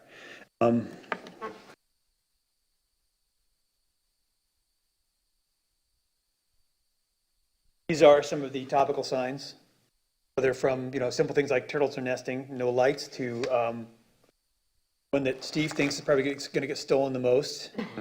Mom's not here to clean up after you. And we move those around. I've seen these on the TV news, so they have some effectiveness there. And the bags. Now, with the bags, we can go and revisit and see if people are willing to sponsor and try to fire back up with the original program. Another idea is to try to turn it over to another island nonprofit, maybe interested in taking it up. As I was discussing with your chair, our drive, which has been going on for years to try to reduce single-use plastics, has taken a huge hit with COVID. Because now single-use plastics are the darling of the way to not spread COVID. So everything from single-use ketchup containers to, don't bring your reusable bag into the grocery store, all that kind of stuff is taking a bit of a hit. I think we probably need to readdress that if we want to pause the program, if we want to turn it over, if you want to try to get it fired back up. Those are all questions going forward that Murphy needs to make. And two, I was writing these stories for the paper. I think it'd be probably appropriate for someone else to write them if they want to, or pass them around and different people can write stories. It was usually about whatever was going on environmentally on the beach or whatever just came into my head. And then as part of that, there would be the Murphy Award. And if someone wants to have a crack at it, we've talked about this before, I'm willing to work with you. It's going to be your story. But as far as what the papers want, what kind of length, what kind of, working on style, I'm more than willing to work with anybody who has an ambition to write a story for the paper. It can be anybody. Any Murphy. Do you have a standing time, or standing? You basically, they'll give you that. The one that you have been writing, was that once a month? Once a month. Once a month. To be printed on the paper, usually immediately before or the day of the MRF meeting. Because in that, we'd also say when the next MRF meeting is going to be. Now, I did this to the Observer, and I did it for the Observer because the previous town environmental person wrote a monthly paper for the monthly flyer for the sandpaper. She's gone. She stopped doing that. So these are in demand. The Observer will publish these. The sandpaper has showed interest in publishing these. So if we write them, they will print them. And, the idea is just to time it once a month because it's a reasonable amount of time to do. And, again, the topic could be anything you want it to be about that pertains to the environment or what's going on. It could be about, we're talking about now, water conservation and plants. to lower your bill. I mean, there's different ways. Education is an important prong of what MRF can do, an important tool, and that can be through newspaper articles or mailers or all kinds of things. So if What's it, anybody's, about 1,000 words long, Bill? no less, usually about 600, somewhere in there. 600 words is, oh yeah, everybody here has 600 words? Well, I think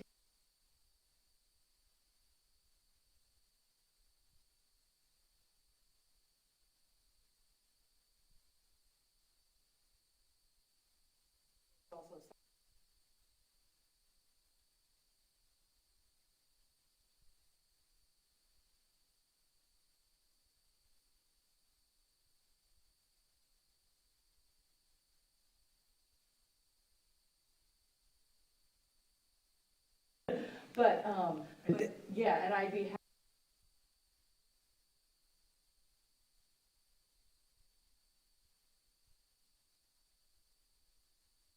You know, you look at my very short list of qualifications, I don't think it really takes much.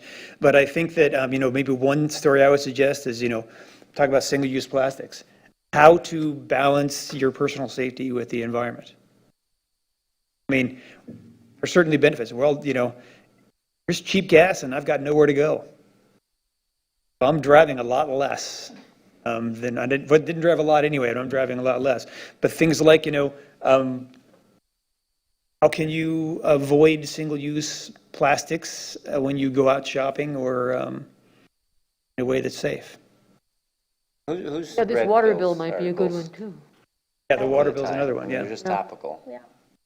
Herbert, plants, native planting, I mean, you're turning them out like an animal there. And all that stuff's going on now. And see, Sure.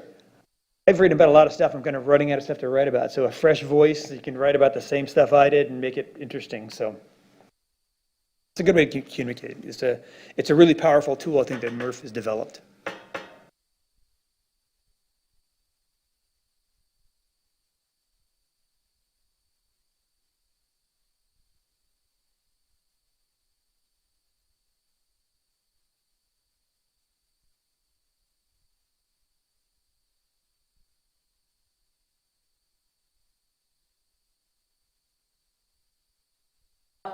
Here's what you need to do.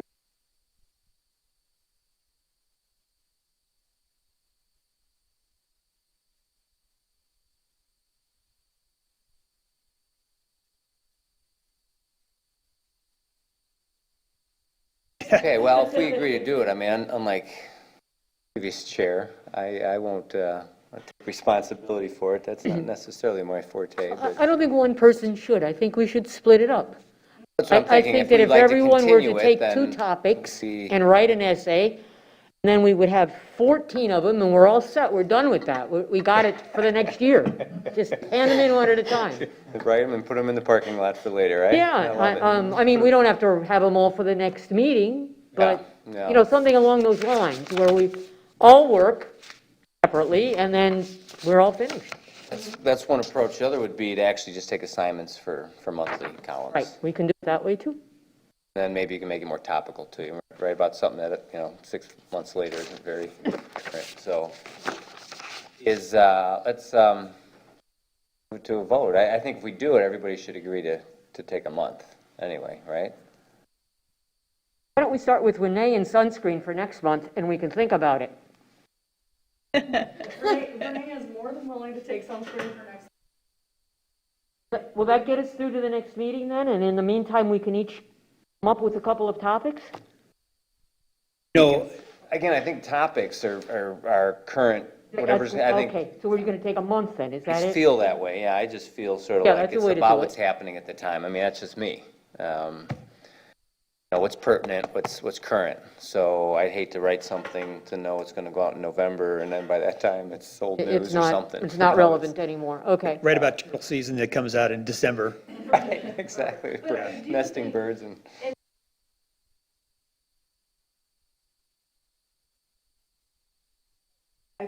Right now.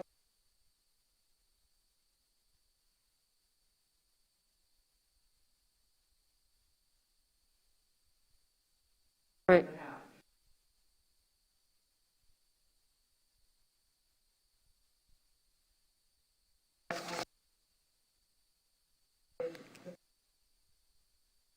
Yeah.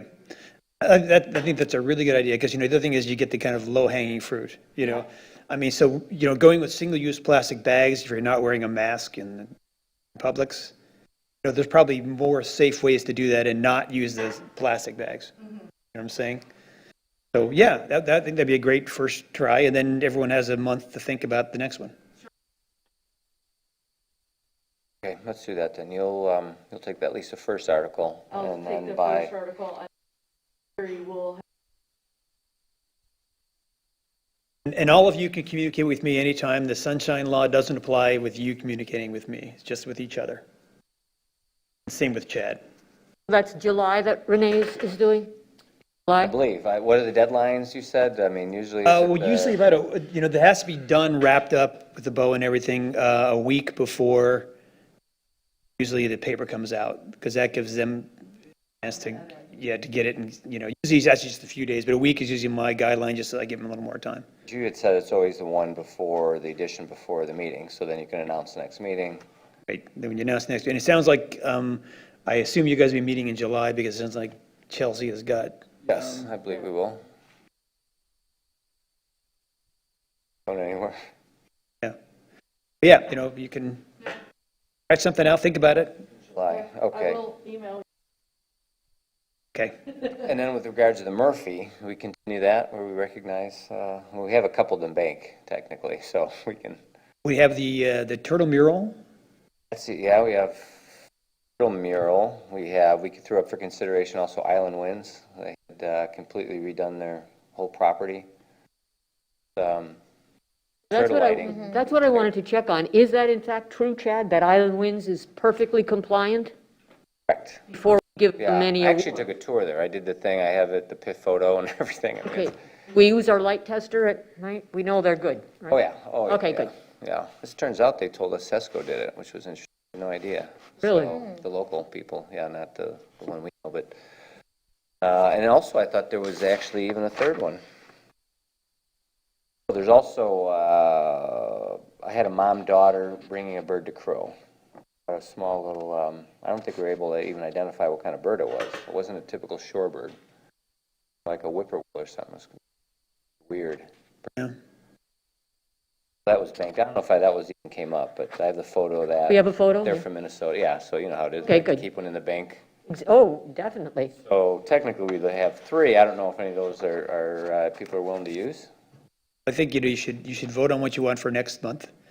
And then, if you're going to be writing the story, then I think give her the information. And I will send you the format that I've used, because usually the Murphy is like a 1 or 2 sentence description of what they did. And then it's all about who is Murph, when do we meet, that kind of stuff.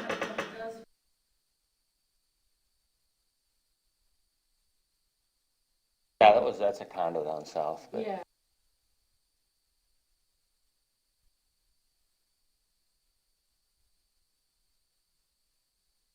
Yeah, Minnesota, yeah, a common one is people you see even picking up garbage all the time. Yeah. That was a common one for a while, but Yeah.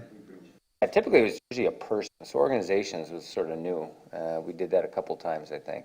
Yeah, but the sweet spot is when you get somebody who's doing something good and is topical to something we're discussing, or Right. the season. So like, something filling up holes during turtle season is a great one to get. The lights, Right. Then Well, maybe I- that turtle Winston is- mural then. I mean, Yeah, the we turtle talked mural. about that.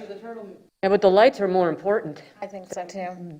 That whole association, And technically, they did more than that. They actually did a complete water mitigation for the area and made sure they, looked at what their. I think that could use.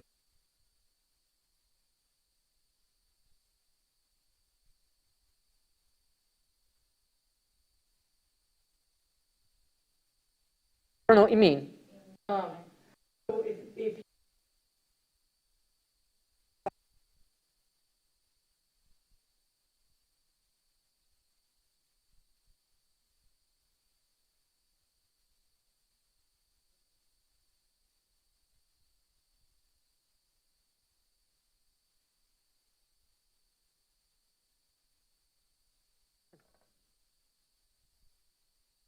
I'm the only one that's. no, I think, this COVID has kind of turned our world upside down, but nature still marches on. Well, Trash is still trash, turtles are still Trash is still turtles. trash.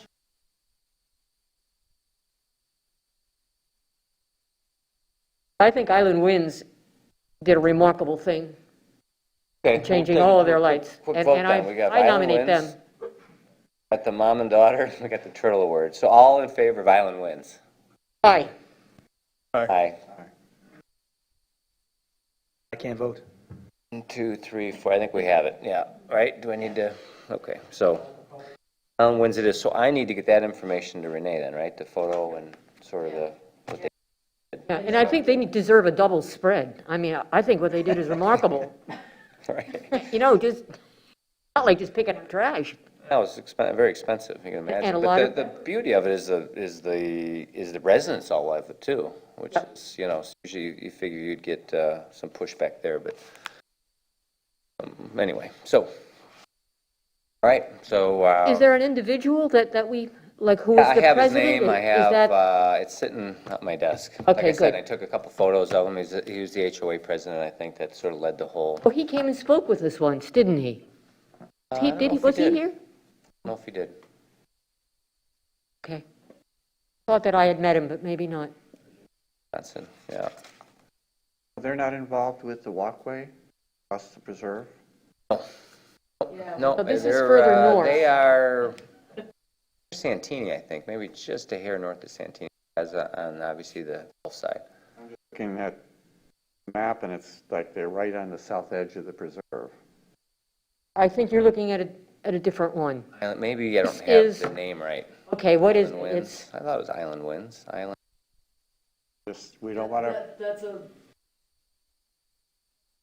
No, the one we're thinking about is not at the boardwalk. Critical Wildlife involved Area. in the Boardwalks or boardwalk? houses. That's the Nope, that's not outrigger. it. I would want to make sure before we just Swing. assume. I have the name and everything else. I'll. I have. They have the. They're They're directly across from the. Now that I think about it, the tennis courts. Yeah, they're more like in the Wyndham area. Yeah, it's more like It's even further down by one. Just it's north Sunset of Wyndham, Beach. isn't It's it? next to Sunset, isn't it? No. Like I said, it's directly across because they own. I was The one wondering with who the S owned on those it. two tennis courts there, Yeah. just south of Dolphin Inn there. Right. They went. You know, it became an outfall. Isn't that Island Right Winds? across from them, they actually own that. So whoever's directly across from that. So I have the name and everything, so let's not worry. Let's move that along then. I'll get that information to you? Yeah. Okay, perfect. and I will, Just to chat, I guess. You can forward it. I know, I'll just never get used to that. So okay, so Murphy's done. So we can move on to members' items and reports. For your sake, being the new person, we all go around and talk about what we're working on, or if there's an issue that you want to share with the group, or you can go last, actually, so you can get a feel for it. All right? Awesome. Let's start with you. Any member reports? In regards to Okay. Great, nope, Anything, nothing. order? yeah, nothing. I actually do. We have streetlights that supposedly there's covers that are supposed to be on them, and they're not, and we actually have a nest on Canal Street. I'm really concerned that these lights are going to cause issues. So I The right was guy in the wondering room where here. those covers are. Yeah, I've gotten the email from Eve and already forwarded to our streets.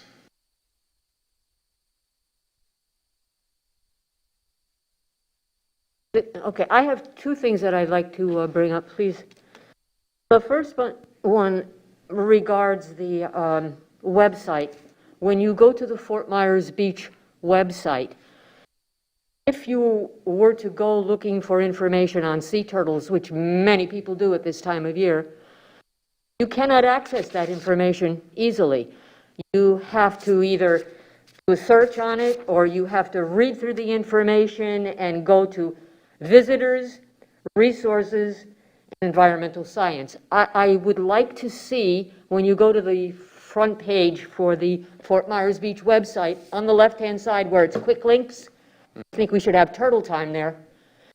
And they can just, to that hot button, and get to Turtle Time and get all the information they need very easily. I think that there's enough interest in turtles and enough people who come here and want to know about them, and we should encourage them to find that information easily and not have to do a whole research. Because there is a hot button for Turtle Time, it's just that you have to go 3 pages. You have to go do a search before you get to that button. Why can't we take that button and put it over there in quick links? What do you think, Chad? I think I from will maybe from discuss that Tad's with page. our public Great. information officer. And I don't know if this is just me or what. I would also like to have, if we can do that, I'd like to give some recognition to the volunteers who help us who don't live on the beach. I don't want people to have the idea that you have to live on the beach in order to work with Turtle Time. We have volunteers who come from Cape Coral. We have volunteers who come from, I'm going to say Immokalee, but I don't think he lives in Immokalee, somewhere the heck out there. Somebody's like, So I think we should. Alva or something, Exactly, yeah. that's where he is. Yeah. George comes all the way from there. I think we should let people know that there's room, that if they are interested, Turtle Time is not just Fort Myers Beach residents. It's many people from, it's like an article to me. I don't know. Sounds like an article. I think you're right. Article. okay, Article number 2. it could very well be, it might be timely. If the turtles can come all the way from the Atlantic here to nest, That's right. we can get people to drive across the bridge to help them out. Yeah, and I think we should recognize those people, and because I think you get the impression that we're all beach people, and we aren't. It's a minority. We have actually. lots of helpers. But the major thing is to get the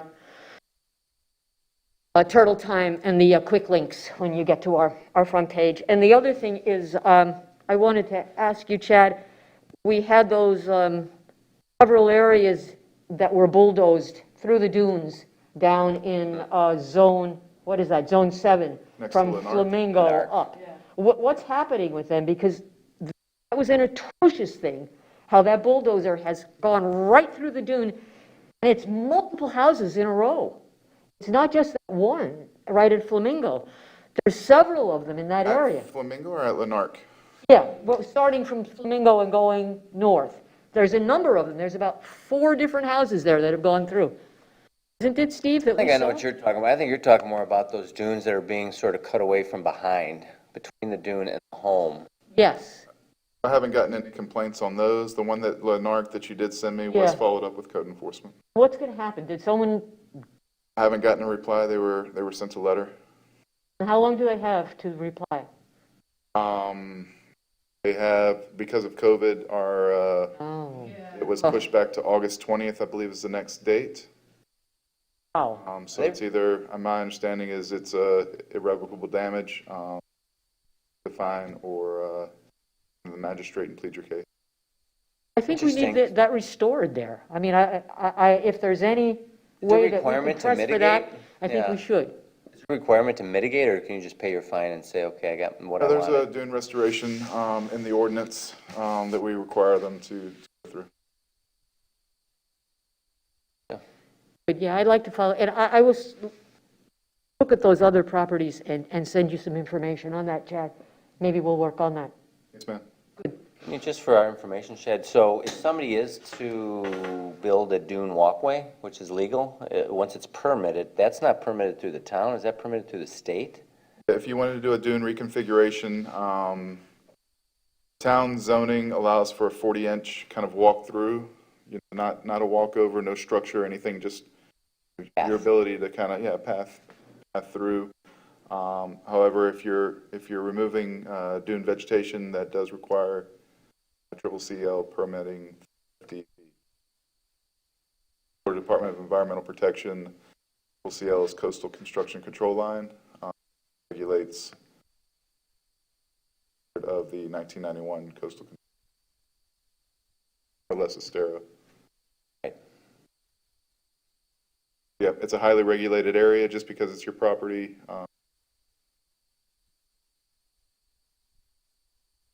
And just so you know too, I mean, if you see something going on the beach, you don't have to wait for a MRF meeting. You can take a picture, email Chad, let him know, because the fresher it is, probably the better chance he has of solving it. That's it. The only other thing I wanted to say is mosquitoes are back in full force. And I managed to pack one so that it wasn't completely squished, and I think I identified it, and I think it carries heartworm. So I would say if anyone has a dog, they need to make sure that heartworm medication is current. Yeah. Yep. That's all. I have nothing else. She's on it. Perfect. Sarah, anything? No concerns. This was a really great first meeting. I'm excited to be here and a part of this. And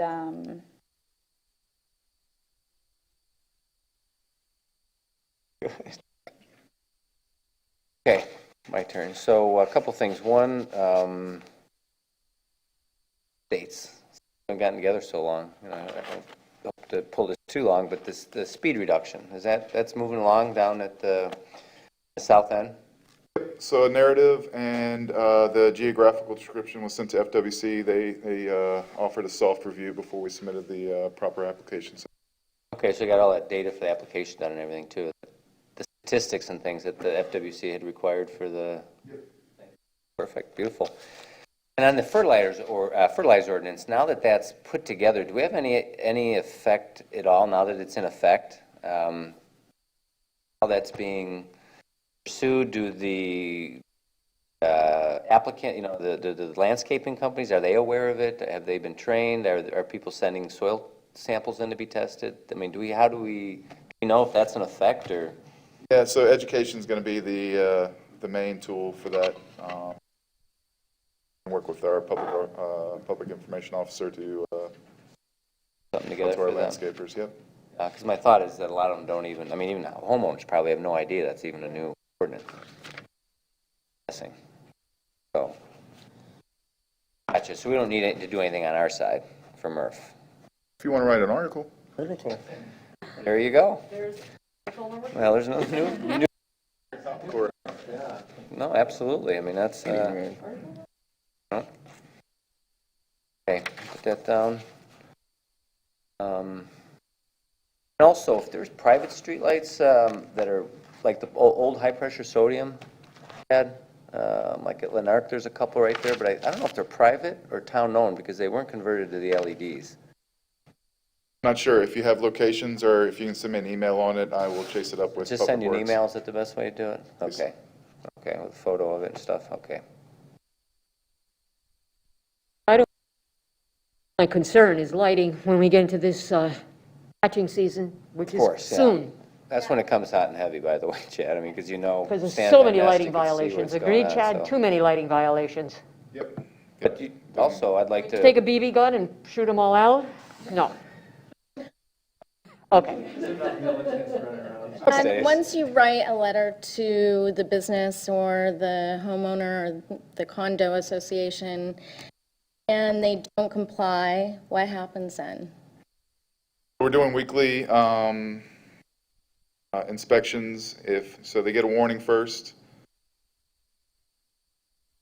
If they don't comply, then it's depending on the severity of the lighting or obstruction offense. It's either $100 up to $250 for the first offense, and then $500 for the second offense, up to $500.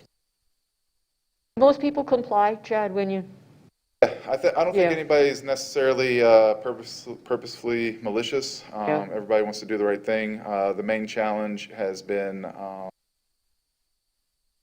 just people forgetting floodlights are on, not realizing they're there. Maybe they're not even at home, and they just left it on as a security light. So just going by through those. I've had a lot of success with some of the bigger businesses, both like on Old San Carlos Boulevard. Those businesses should be going dark soon, if not already. And Coconut also is undertaking a fixture change on their office, which was a lot of fluorescence. So I commend those businesses for. it's just heartbreaking when we're scraping hatchlings off the boulevard. It's just such a it's a horrible waste. I also feel like there's And certain if we can avoid zones it. that are much brighter and they're not. Yeah, it seems like our turtles are nesting this year in different areas than they have previously, and I think that's part of why we have so many lighting violations current violations because they're in areas that we hadn't utilized as much before. So we really need to pay attention to that.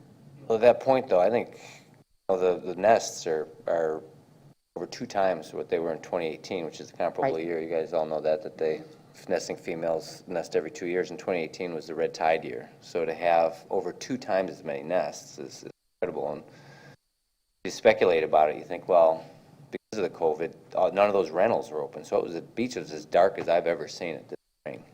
And it'd be interesting to see if that's actually why there's so many more nests. As a result, we had more nesting rather than Right. crawling. We're pleased, but we want those hatchlings to make it to the Gulf. We don't want them squished on the boulevard. Also, Chad, you should be recognized. I think the street lighting has been fantastic. I think you, whatever it was, April 15th, it was, boom, everything, Yeah, there's still majority some of them were off. outliers that There's were always still- some spots that you're Yeah. not aware of, but But, I'm happy with that, and I'm glad you're on. FPL played along well, so that went along without a hitch, so that's great. Without a hitch, but yeah. Okay, yeah, see, I don't know, yeah, I should know better. Maybe my last item here is actually about filling holes. You know, I brought this up before at one of the MRF meetings, and that I'd love Base to be able to do is just carry a shovel. A lot of people that actually fill in holes on the beach, but I gotta tell you, you know, if you get a bigger hole, you tear your ACL, you know, when you're trying to, because you're really dragging a lot of sand into it. And if you actually, and you're not gonna carry a full-size shovel, but with a full-size shovel, you'd fill it in less than a minute, you know, just because you had something to really fill it in with. So I would love to see if that could be added to something, one of their to-dos as they're just cruising down the beach. Because there's beginning to be a lot of holes again, so. Good for the turtles. There was, It's No, it's not good especially for in those people areas either. where there are It's not nests. good for people too to be stepping in those at night either. It's pretty What the heck dangerous, with the so. people? Again, it's humans, and then also, obviously, they're bad for turtles too, especially hatchlings getting stuck in their turtles, so. there's a whole, like, 4 houses south of Junkanoo that has stairs. Yeah, some are huge, yeah, and those are the ones I you don't, need a little I don't help think with. Base with a shovel is going to fill that in a couple of minutes. It probably took. Yeah, well, probably maybe took a that's a good- little bit more, It probably but, took at least a 12-pack for them to dig that thing out. yeah, right. Probably more than that, but, Well, you go by Diamond Head today, they got a trench about 20 feet wide going straight out. Because they're taking the sand and putting it up there because it's so wet for their volleyball court. It's just a monster trench. Yeah, when we had a big rainstorm, they had a lake. And one of their guys dug a trench to drain it. And in the draining process, it eroded that gorge. You know, it's a mess there. where at? Diamond Head. Oh, Diamond Head. Those are You kind of can't- things. and It's that's it. huge. Yeah, and my wife actually was going for a walk and told me about it, and I forwarded it to Chad, and Chad was taking great action on it, so. Yep, yeah, we also got some Yeah, advice seeing from the that state was on how to deal with that in a better manner. You know, the way, the whole morphology of the beach, you get that berm that builds up pretty high, particularly when there hasn't been a big, high tide event. But when they rake, if particularly they're just raking parallel to the beach, and they lose sand by wind, it settles deeper, and they make that low spot. Now, I know that Bill Perry, they do raking, they do these loops, as you pull the sand a little closer up into the plants, which is one guideline also, that's always recommended, is to bring stuff up towards the dune plants. I would think maybe they just use different practice on their raking, they probably wouldn't have that lake problem. Compacts the sand, for sure.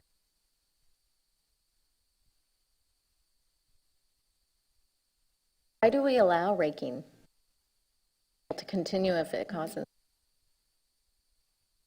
But that's a question for the island.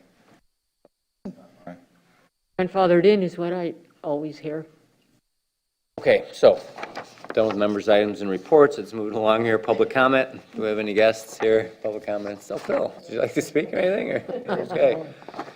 We'll move along to setting the agenda for next meeting. Okay, so we have everything that's on it today. Any additions? The street lighting that Chelsea put on, Yep. the water wise, lighting study, right? So Estero Boulevard street lighting should be added.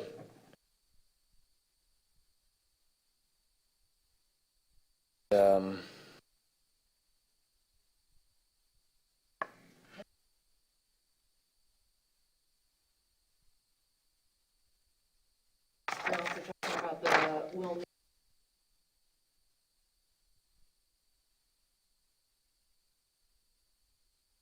Correct, we can add that as well. Just the newspaper, Newspaper. newspaper articles. So Yep. do you have a better? Just newspaper articles. I have Estero streetlights, year-round irrigation ordinance, and water shortage ordinances, the water-wise pamphlet, beach driving review, and newspaper articles. Right. And as well as still a good citizen award. Director Murphy, we're going to continue with that, so. And so second Wednesday of next month, back to the regular schedule. Who's for me? July 8th. July 8th? Okay.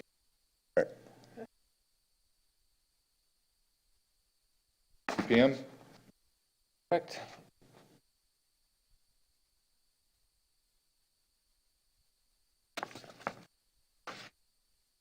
I think that's it. You need to make you need to make To a motion to adjourn. adjourn. Adjourn, exactly. So moved. Moved. All in favor? All in favor? All right. All opposed? I want to stay longer. Good job, Steve. All right. We're going to keep you. All right, well, this is a little rusty here, I but don't know, Mary Rose, you feel very official. That's not usually how I run my business meetings, but His first day on the job. it's also